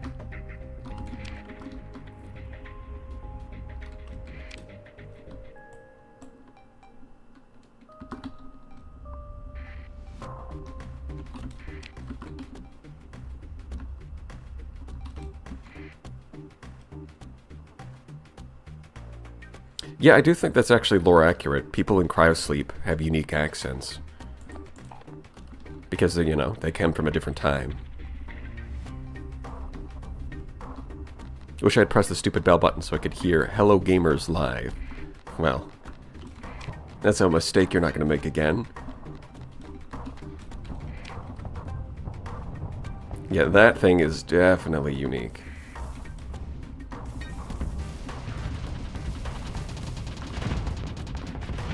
Can't wait to hit it with a couple of typhoons. Yum. Okay, so you can kill that. The rest of you can not do what you're doing right now. Yeah, you're doing fine.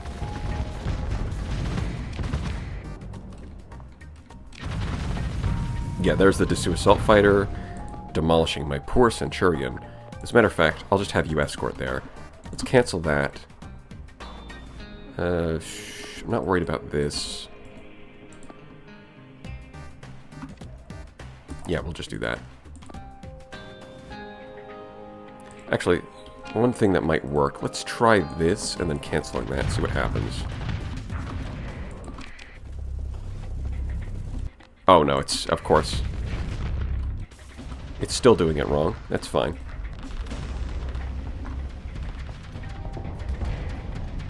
So I'm seeing doubles. I mean, this thing looks really cool. It looks like this main gun is probably what you're supposed to worry about. But it's got a limited arc, so it's not actually shooting at anything. Nice. I mean, it looks like a super capital of some kind.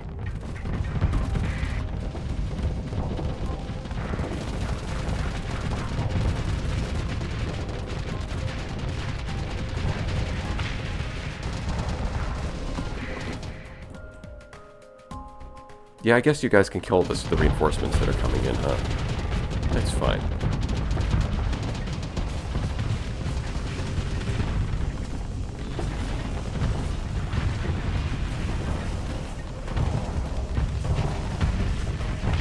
Yeah, I think the Sky Splitter is working out well.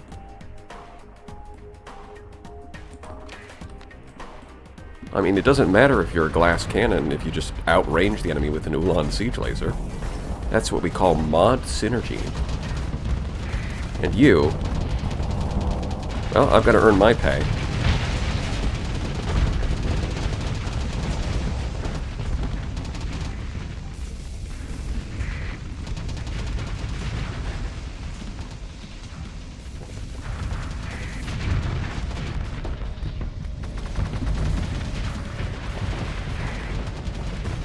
Just barely blocked that.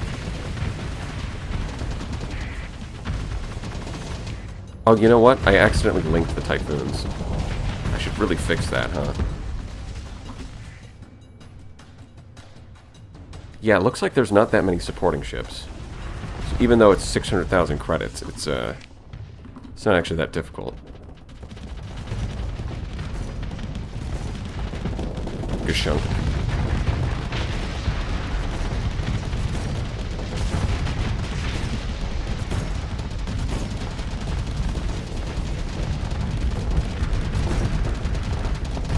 Okay, why is the autopulse shooting at fighters? I thought I was targeted. Guess not, huh? Yeah, the pirate faction, the pirate one burning in with the annihilators does a good job of distracting the enemy shields. There you go. There's a nice overload for you. You're welcome.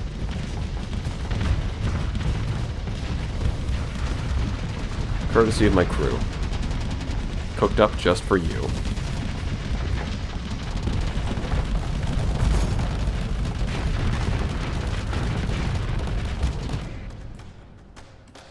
Yeah, there's just a gremlin, there's a couple of frigates. No, don't send a guy from across the map. Have those guys do it. Blow him up. Kaboom.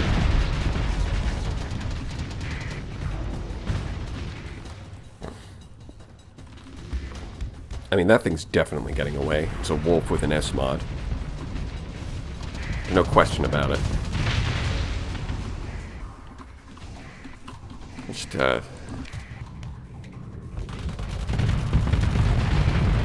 yeah, that's gone. And the wolf is getting away. Pursue. Pursue. Kill. Good. Yeah, it requires a story point that I don't have, of course. I thought for some reason I just assumed it would be automatically capturable. It's not like I'm going to use it, so I guess it's not too bad, but please recover this thing. I have bad news for you. I don't have any story points.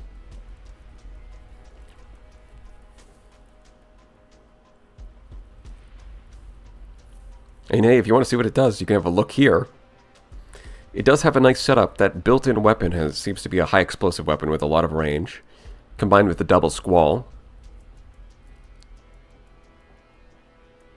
Although Royal Court Advance seems to be what it describes on the tin, so it's like got long range but also charges forward. Interesting. Oh, the built-in can swap. Interesting. Well, you know what they say, it is what it is, and sometimes it be like that. Scrap 'em, boys. Look at that. Converted him into 500 units of metal.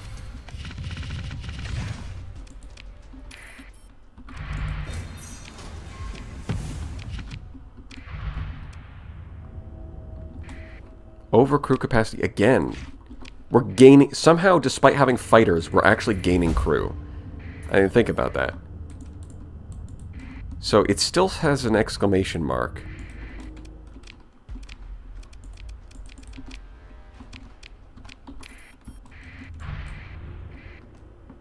Seriously, I recovered more crew again? Wow, we're just really good at salvaging people out of these things. I was expecting that to be a little more something. Citizen. I'm guessing... Since it's not showing any ships, let's schedule... Oh. Yeah, I'm assuming this is going to be like Marines or something. Yeah, I don't need to do that. Oh god, this bounty has appeared like 50 billion times. It turns out it's probably going to be really easy if I decide to pick it up, but it's only... Time is limited, so I probably won't make it. But this one, 350,000 credits for a bunch of these, I think I can do that. I just need to get there in time, but there's no gates. So I'll have to head up here.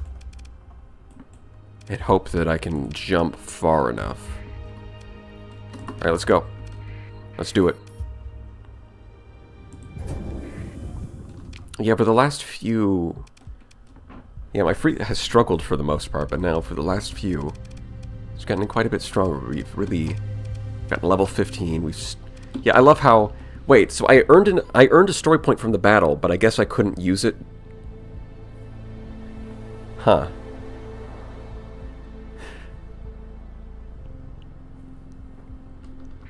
Oh yeah, there is a neutron star nearby, but it's down here. I'm going to use the black hole up here.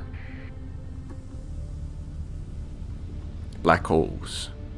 The strongest trampolines in the galaxy.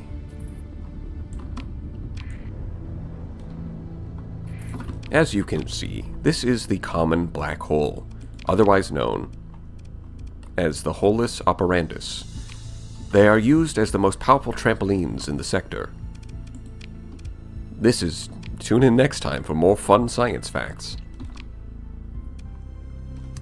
Dwarf primary star. Okay, so...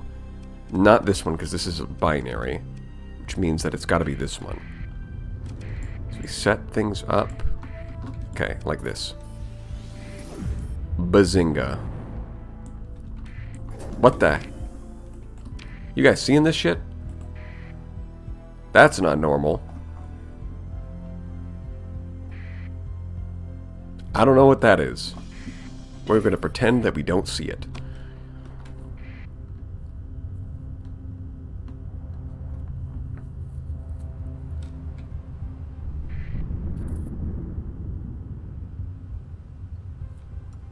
It is a big space fart. I am going to ignore it. For now.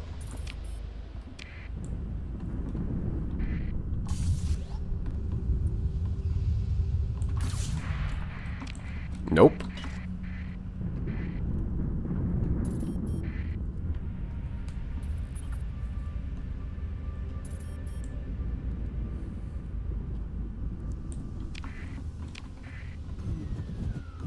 So where are you? Barren world. Well, there's a couple of those. There you are. It really is just this ship. That's funny. Of course, the first time I catch as you stumble on it. Well, you know what? We'll have to have a look at that, won't we? We'll just do a little saving before we go in, you know?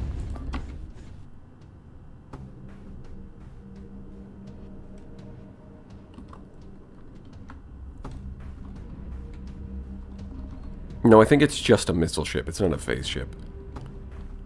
It seems like this bounty appears because it might be that the ship is from a mod that was like like an older mod. And so the fleet points and like the spawn rates for these ships is set based off of older standards.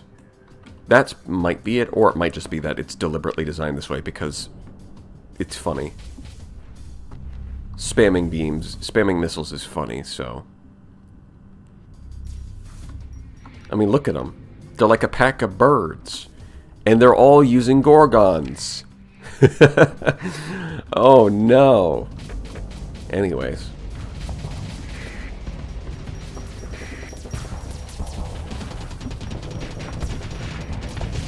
Good night.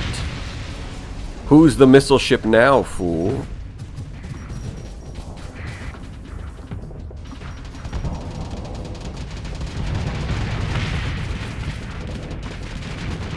It is just like a flock of birds, but with laser missiles. So, you know, your average bird. Hey, buddy. Cool fucking bird.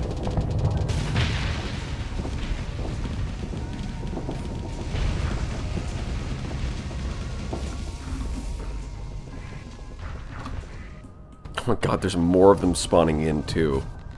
There's so many of them. Look at this poor fellow. Look at this poor guy. Alright, I think the only way to get him out of there is to force him to be aggressive upwards. That should help.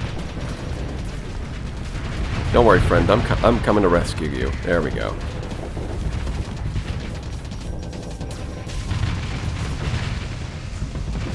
Just ram him for good measure. There we go. Hold on, I want to see the Sky Splitter in action. You know, that wasn't actually any damage. That was just a visual effect. There's the Eradicator eradicating. It's a reliable ship. Here we can see the Sky Splitter splitting the sky. Nice. Yeah, of course the AI would shut off auto fire. Likes to do that.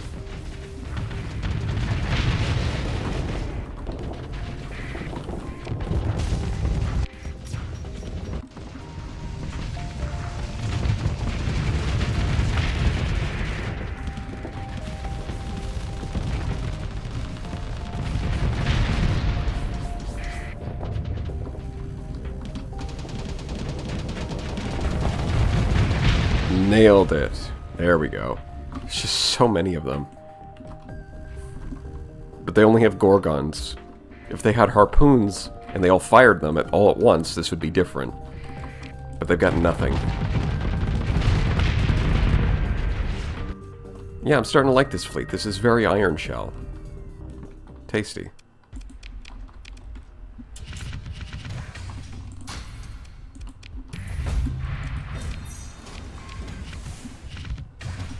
Okay. We got what we came for. I might as well survey these while I'm here. Now that's a good planet. Military, refining and fuel production, mining. And it's got 3 stable points as well. What is this game? Looks nice. Star Sector.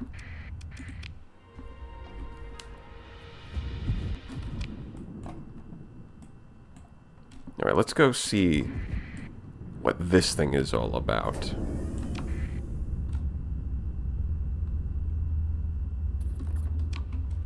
I actually got 3 story points. I can spend a few of those. Probably here first. Yeah, it's only minus 3%, that's fine.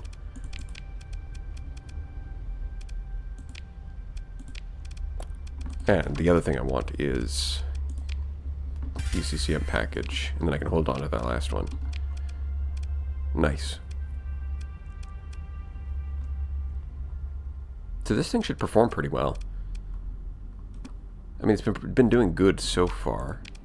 Yeah, 4,000 flux capacity, roughly. from ordnance expertise might be better than combat endurance here. Because this ship is a glass cannon anyways. I don't see combat endurance making much of a difference.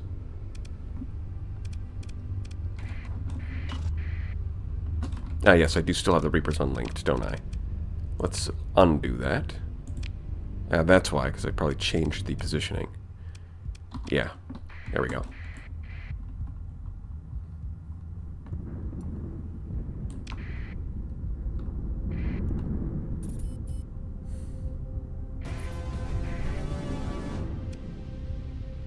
Ah, the Hivers are finally digging into the Zon Empire. They've got 2. I doubt they're going to take the cluster, but I guess it's theoretically possible. Oh, weren't there 4? I could have sworn they had 4. Did they bomb one of them? Maybe. Now, the cloud was somewhere around here, right? Unless it, like, moves or something? That might be weird. But I wouldn't put it past a mod maker to create something like that.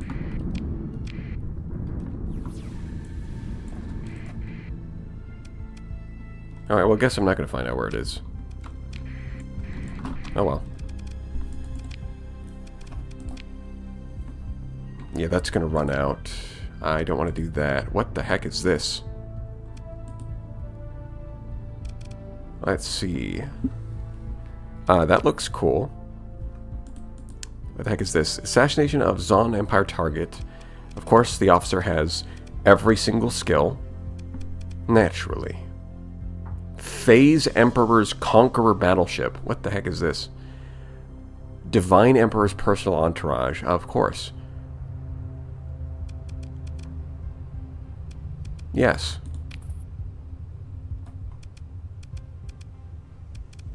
This is normal and fine.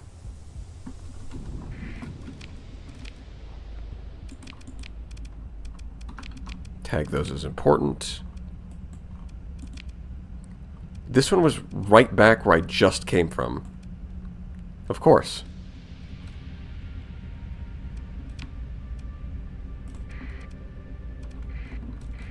Well, let's go back over there. I mean, the slipstream just spawned in as well, so... convenient.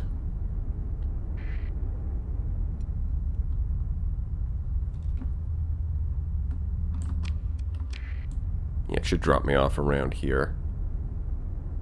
Perfect.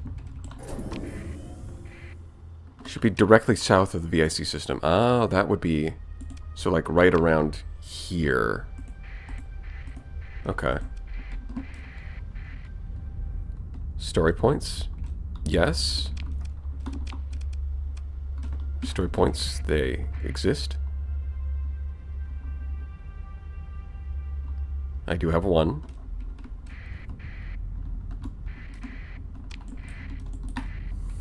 So I should be able to recover whatever this nonsense is. Alright, hold on. There we go. And... yes, it is in this system. Do a little quick save. But we should be able to beat it. I say not knowing anything about this faction, so... who knows? Where are you guys? Some distance away. Of course you are.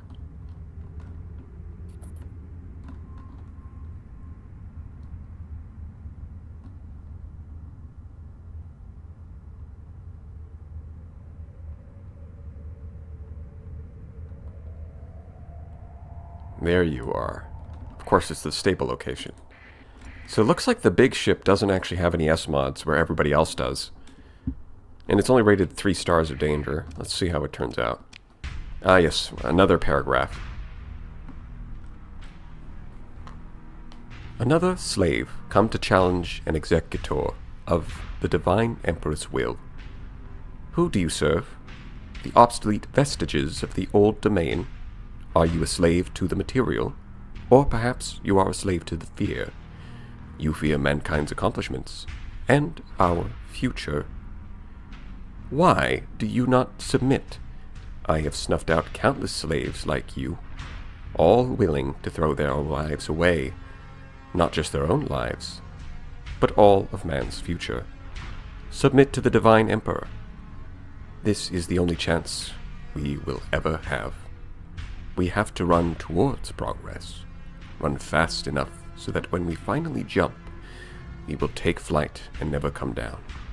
If we do not, then all mankind will fall forever. May the infinite mercy of the Divine Emperor fall upon you. Alright, Mr. Zekhor Thex, if that even is your real name. I'm gonna kill you now. 8% bonus XP, as if that's even a challenge.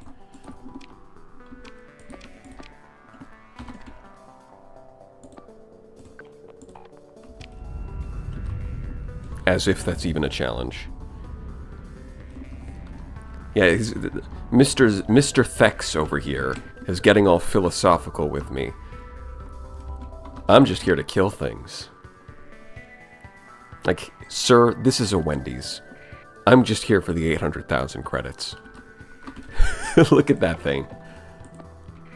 Man, the Odyssey is already a great flagship, but on top of having high-resolution sensors giving you this excellent range, excellent visual range, is very nice. Just lets you make your decisions a little sooner. Oh god, what the... I mean, I knew it was going to be something special, but that sure is special.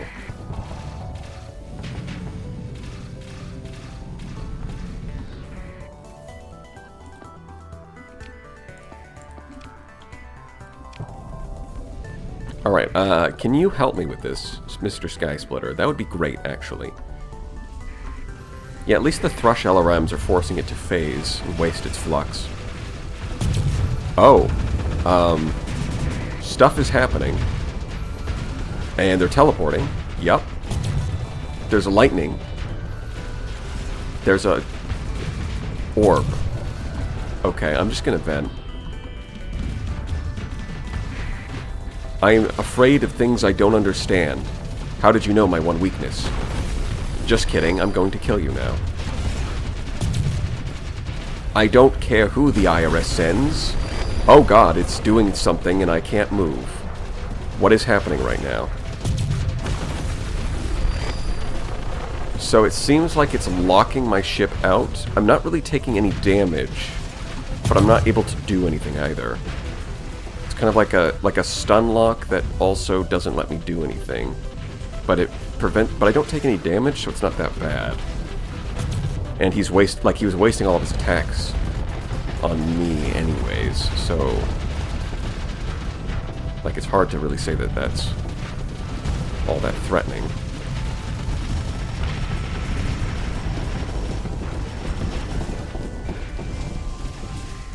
I mean, it is a phase ship, so it's going to retreat behind its allies, but other than that... It does a lot of cool-looking stuff, but I don't think it's that dangerous.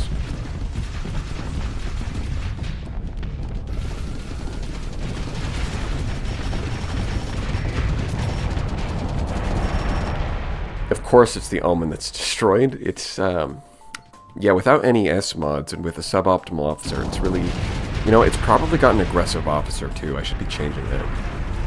But then again, I'm going to replace it, so... Who cares? This doesn't matter. Ah, it stun-locked somebody else, you fool! You've wasted your special move.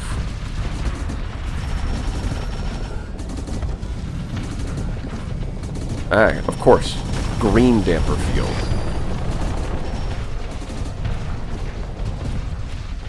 I mean, this is kind of cool. I do like that design as an ability. Because it locks up a ship, but it doesn't just let you kill it for free. It just locks up an enemy ship. So it's more of a defensive tool.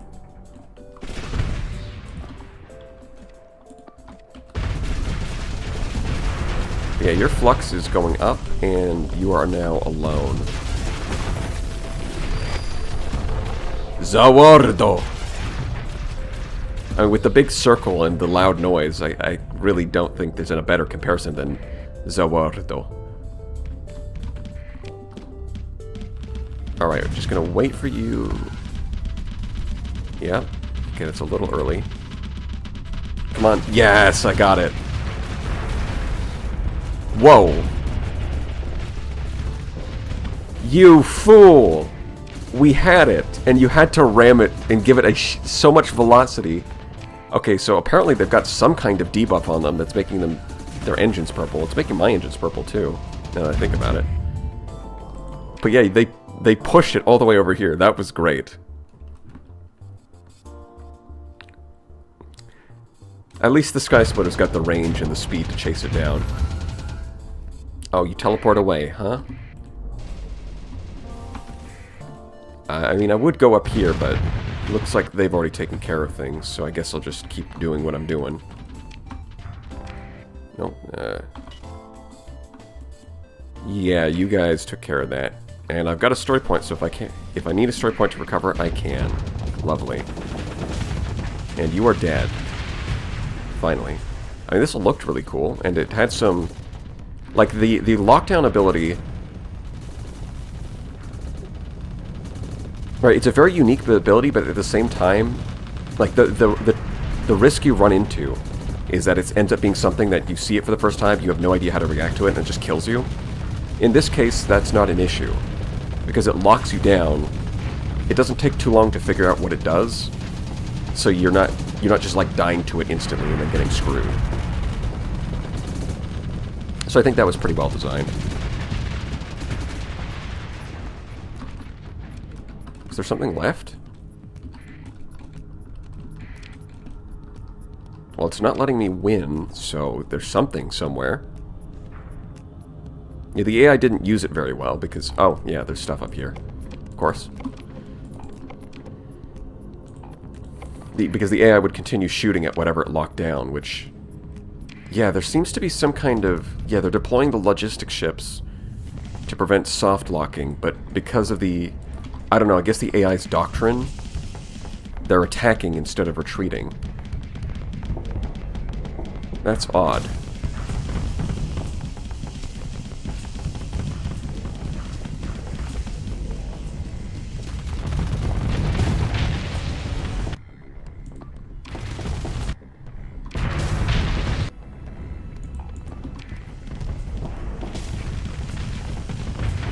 Boom.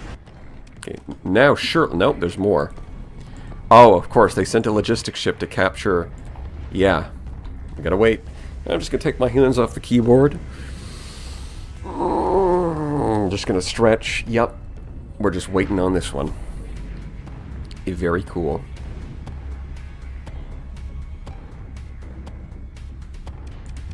And just to make sure we're all on the same page, click full assault.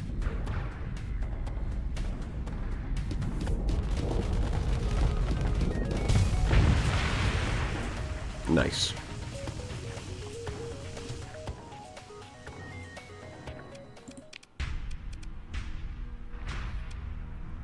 And of course, I save a story point so that I can recover it. And I don't need a story point. It's right there. So I'm assuming this Conqueror battleship here is unique. Yeah, design type Prime Divination as opposed to Zontech. So this time I don't need a story point anyways. Honestly, I might do Talon in the next run that I do. I just didn't include it because there's already so many faction mods that I didn't want there to be 2 million ships, just 1 million ships, you know?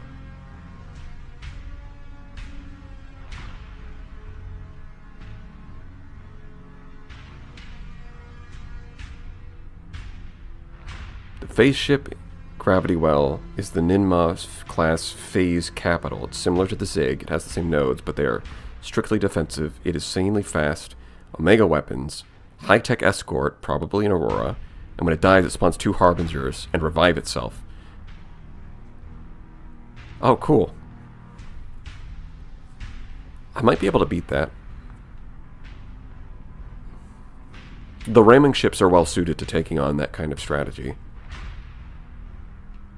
Because they just kind of don't care. They're like, hey, I'm taking damage. I don't care. Have a Reaper. And I honestly, since I'm about to fight that, I don't mind spoilers. If you start spoiling like random things I haven't discovered yet, that would be a bit more of an issue, but I think this is fine.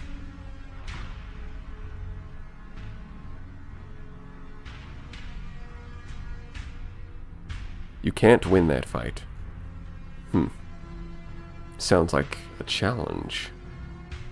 Anyways, this is temporal prime divination. It's got temporal lock. Freezes the target ship and renders it intangible. Yeah, that's what I thought it did. So yeah, I was able to figure out what the system did just by looking at it. And it doesn't just straight up kill you. That's, I mean, locking down an enemy ship is... I mean, even then, in player hands, using temporal lock correctly, it's going to be super overpowered, but I think that's obviously fine. For a unique ship, like the Ziggurat's kind of the same way. In player hands, it's going to be obviously pretty overpowered. Same with the Radiant.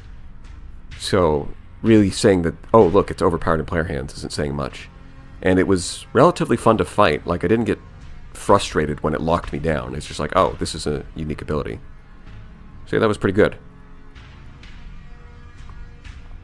Wait, Zontek Phase Cloak. I mean,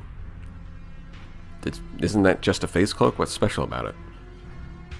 Anyways, I'm going to recover that, even though I'm probably not going to use it. 50 deployment points. Sure. Yeah, I think I might let the Omen die, finally. It's been enough. It's been through enough.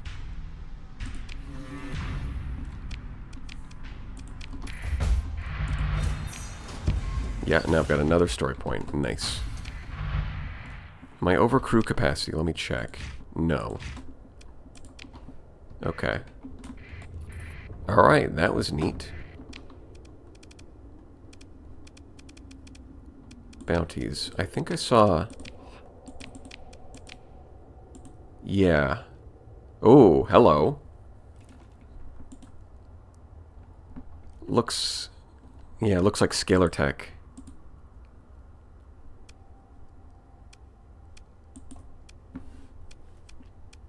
It's got a gown class. So if I could get one of those, I mean, these things are kind of overpowered. Filament. This was I was originally going to put in the fleet, but I've got a Sky Splitter now anyways. Somehow I ended up in Iron Shell, even though that was never the plan from the beginning. But I guess that's just life.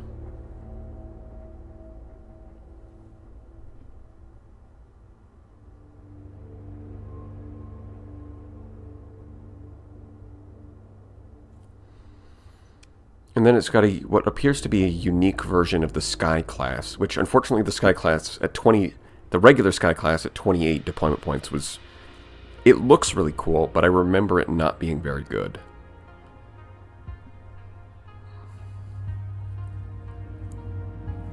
So maybe the special version is actually better. Well, either way, I'm going to go looking for that, and... yeah, it's got a specially modified version of the Satine as well, for this one. All of these look very cool. I'm gonna have fun killing you. Hope you like dying.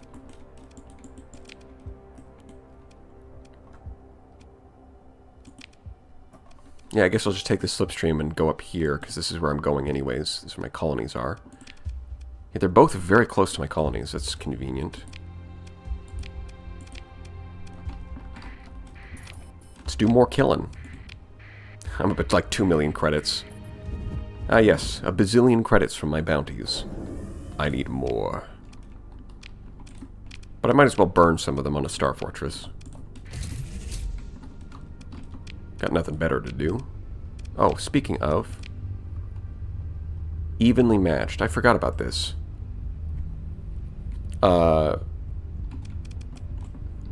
Let's just do a quick save, because I want to go do these bounties and not worry about that. So hopefully nothing bad happens. If something bad happens, I'll just reload the quick save and then, like... totally not... yeah, arrived in system. Then I'll just use, like, dev mode to, like, teleport over there. No, I won't. I don't have console commands active. But I'll use the gate system to get over there.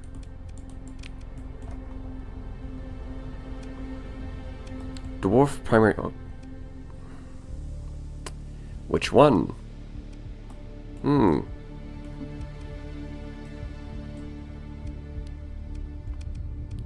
It says the Carrick const... It could be either of these, damn it. We've got one okay, so... Oh, wait, it's heart of the system, so the planets don't even help. Yeah, they will just disrupt the colony, it's fine. Yeah, let's not panic. It's just an expedition. They're evenly matched. I'm sure it will be just fine. Ah, size increase. Excellent. Heavy industry. Let's start doing some custom production, yeah?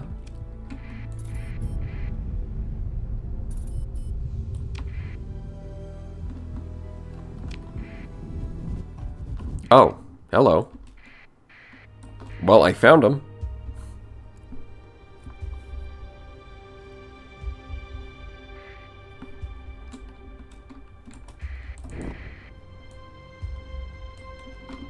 What is it that's low combat readiness? Oh, you. You know what? You should be mothballed anyways.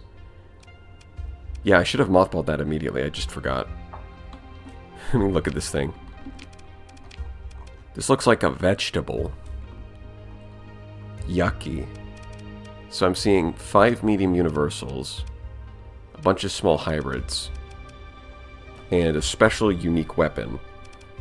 I mean, the weapon loadout's pretty tame considering it's a phase capital at 50 deployment points.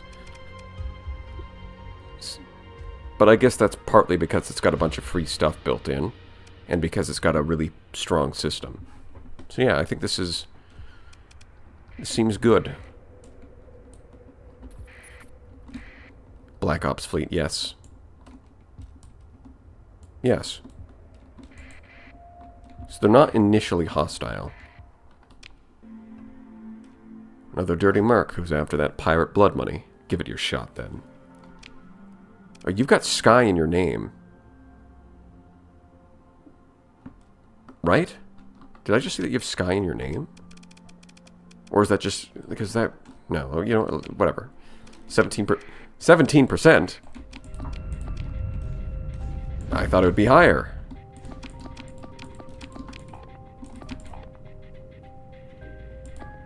You know what? Escort package on this thing might be a good choice now that because I could have it escort this thing. You know what? There wasn't much of a point before, but now I think it could work well like this.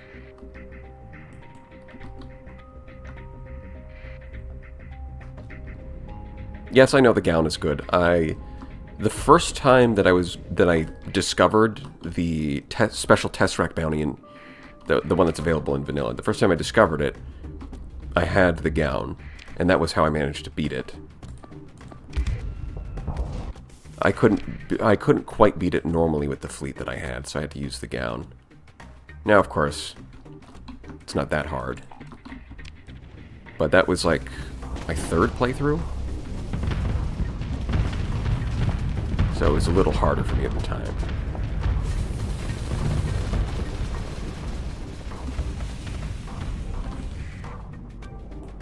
Yeah, part of the downside of the gown is it just eats up all of the deployment points in the fleet, so their fleet is pretty small. Like, I'm very used to battles where you're just overwhelmed by large numbers of enemies. In this case, the best they can do is a large number of fighters to attack your frame rate directly.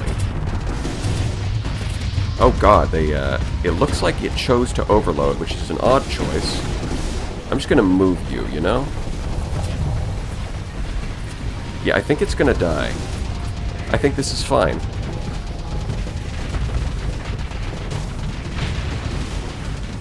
Yep, I think they're attacking my frame rate directly by spamming fighters. Alright, if you can, like, run, you're not gonna live. There's no way. Although having one of you die to distract the gown for a little bit isn't the worst thing ever.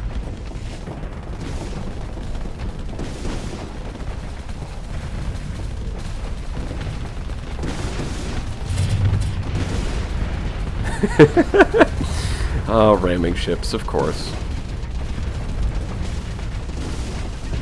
Oh! Oh! No! Did you... That was... unbelievable.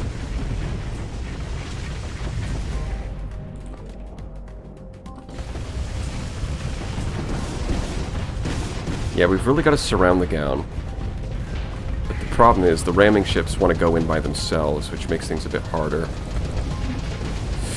Oh, with the frame rate being so low, it's hard to judge how fast things are and how to actually lead my shots. Man.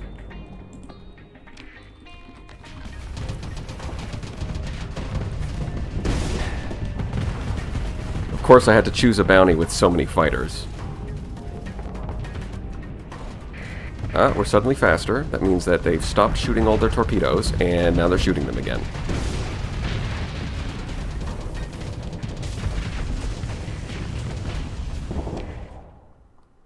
Yeah, so you're alive. And you're alive. Okay, you guys killed that thing. That's good. So the Gone does have enough firepower to be somewhat dangerous, but at the end of the day, everything else around it is going to die. You can't save them. And then it's going to get surrounded. And it doesn't matter how much firepower you have if you're just surrounded by an entire fleet. Well, let me just ignore the fact that you're shooting at me and vent anyways. Here, have some torpedoes. Courtesy of my logistics officer. Ah, there's the capital. Or the flagship. Oh, it's so close. Come on. There we go. Yes, it took down another ship with it, too. Perfect. It's a bit weird that they have piranhas. That's a bit strange, but alright. Yeah, they got the one arm. Oh god, I'm gonna lose another one of these. It's fine. It's doing its job.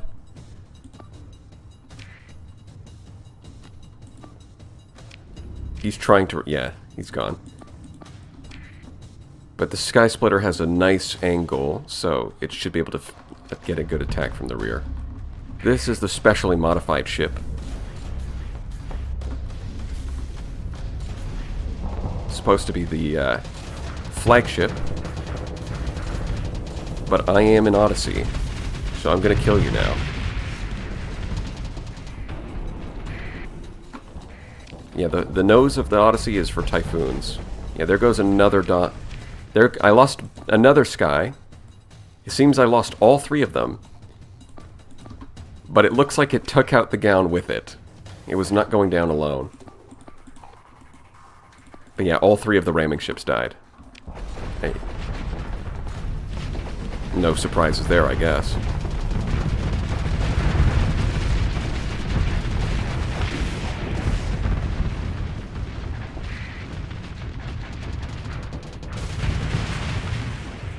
Yeah, and here come all the logistics ships.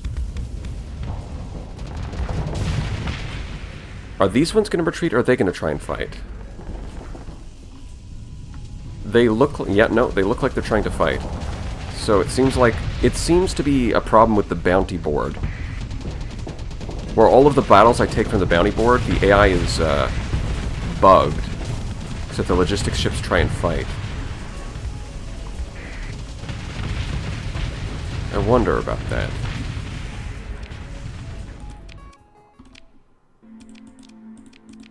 Yeah, so it looks like the Gown I do need a story point, but the unique ship I don't. I do have another story point. Well, I don't need a filament. I've already got the Sky Splitter as it is.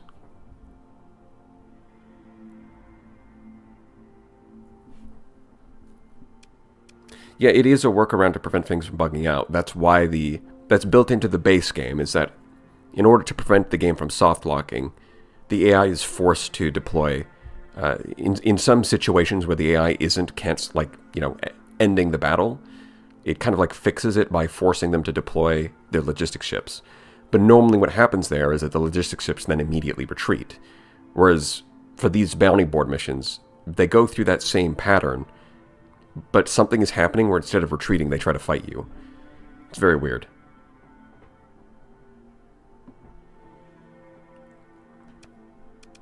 So I'm going to grab that. Yeah, I think that's all I want to grab.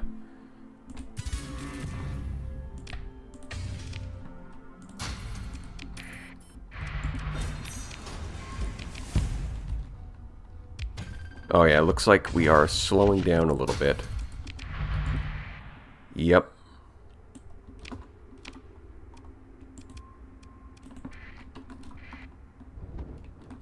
Is there a gate here?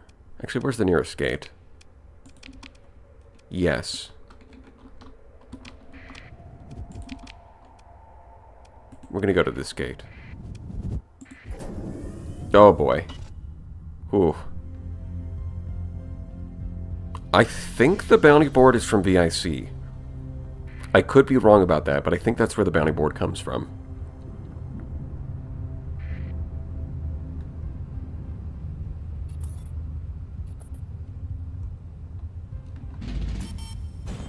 Yeah, it's that, but it seems like that battle used up all the RAM because it is chugging.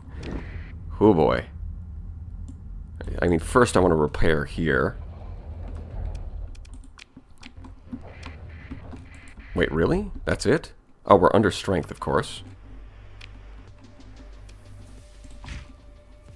Here, let me just get up to... that doesn't seem right. Oh, you know what? That's why. I keep forgetting that when I get new ships, I really need to mothball them. See, this is a specially modified version of the Sky. The baseline, it's got additional torpedoes. It's got those. Doesn't have any special hull mods. It's got the same system, but it can hold 3 charges instead of... See, deployment points, it's slightly higher in deployment points, but I think these additions probably worth it. I don't think it was... Seems like it's probably okay, to be honest. Nothing crazy, despite being a unique ship.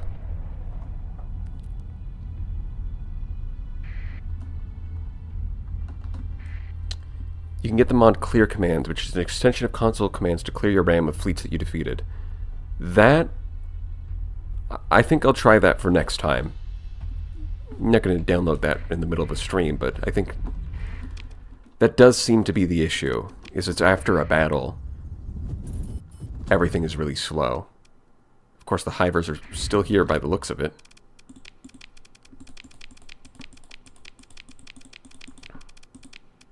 Yeah, no, we're ignoring that.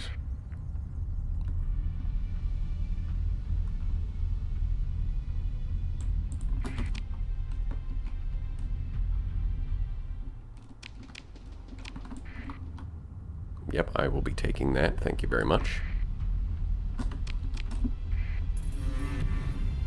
Yeah, the expedition failed. Look at that. I got here just in time to do nothing. Nice.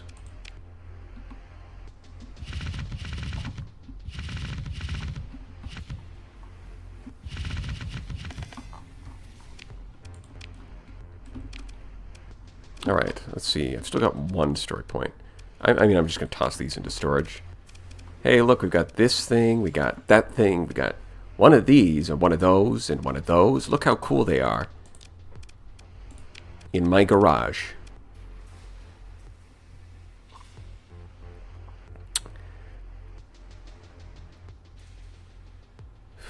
Yeah, defeated fleets are the main reason for the game lags. Yeah, that does seem to be the case. I only have that issue after winning a battle.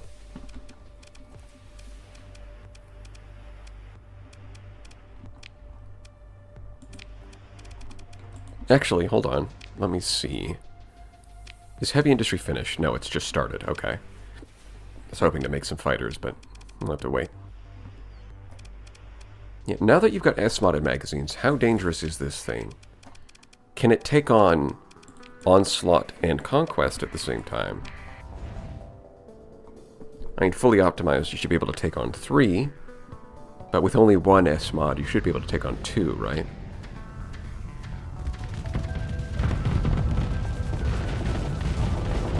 Yeah, at least the battle isn't lagging.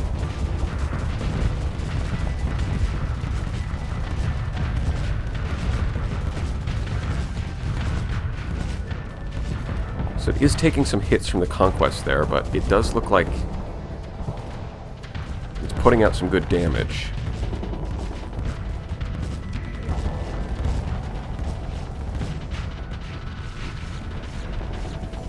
It does look like it's trying to stay close enough to use the light needlers, which... yeah, and then it's going to back up. I think steady is probably the right choice for this ship. See, it's taken like a small bit of hull damage so far. But against completely unofficered capitals, it is doing good damage.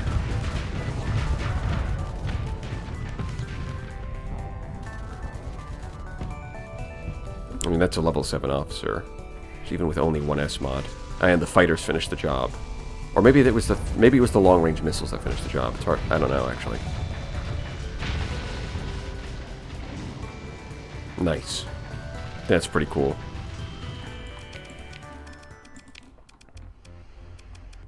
On the other hand, let's see how the ramming ships do. Alright, boys. Have at it. Knock yourselves out.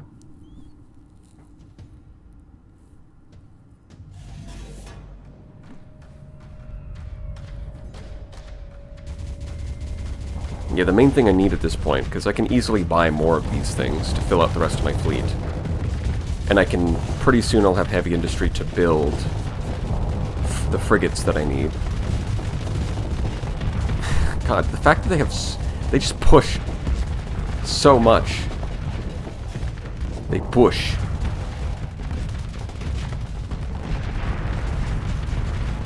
Look at this nonsense.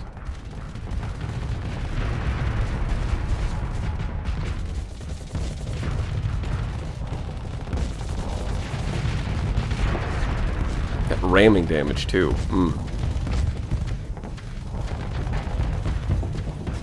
The ram does high explosive damage, which is perfect for punching a hole in the armor.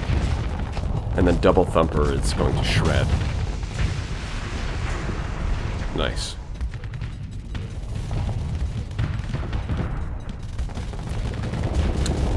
Oh, that's pretty cool. I did not know that well, I haven't really... to be fair, I haven't really used Industrial Revolution very much. So I don't really know what features it has. But yeah, reverse engineering a blueprint seems pretty cool. Yeah, these things are cruisers. These are cruisers designed to ram the enemy. And I'm going to need 2 more of them. And these are some vanilla ships that I'm just going to replace. Yeah, alright. That's been 4 hours. So I think I'm going to call it here.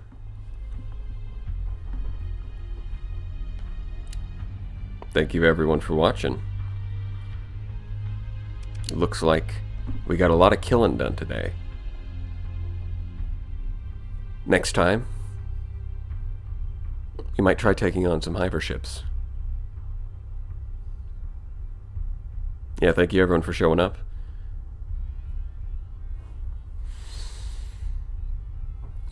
And I'll see you all next time.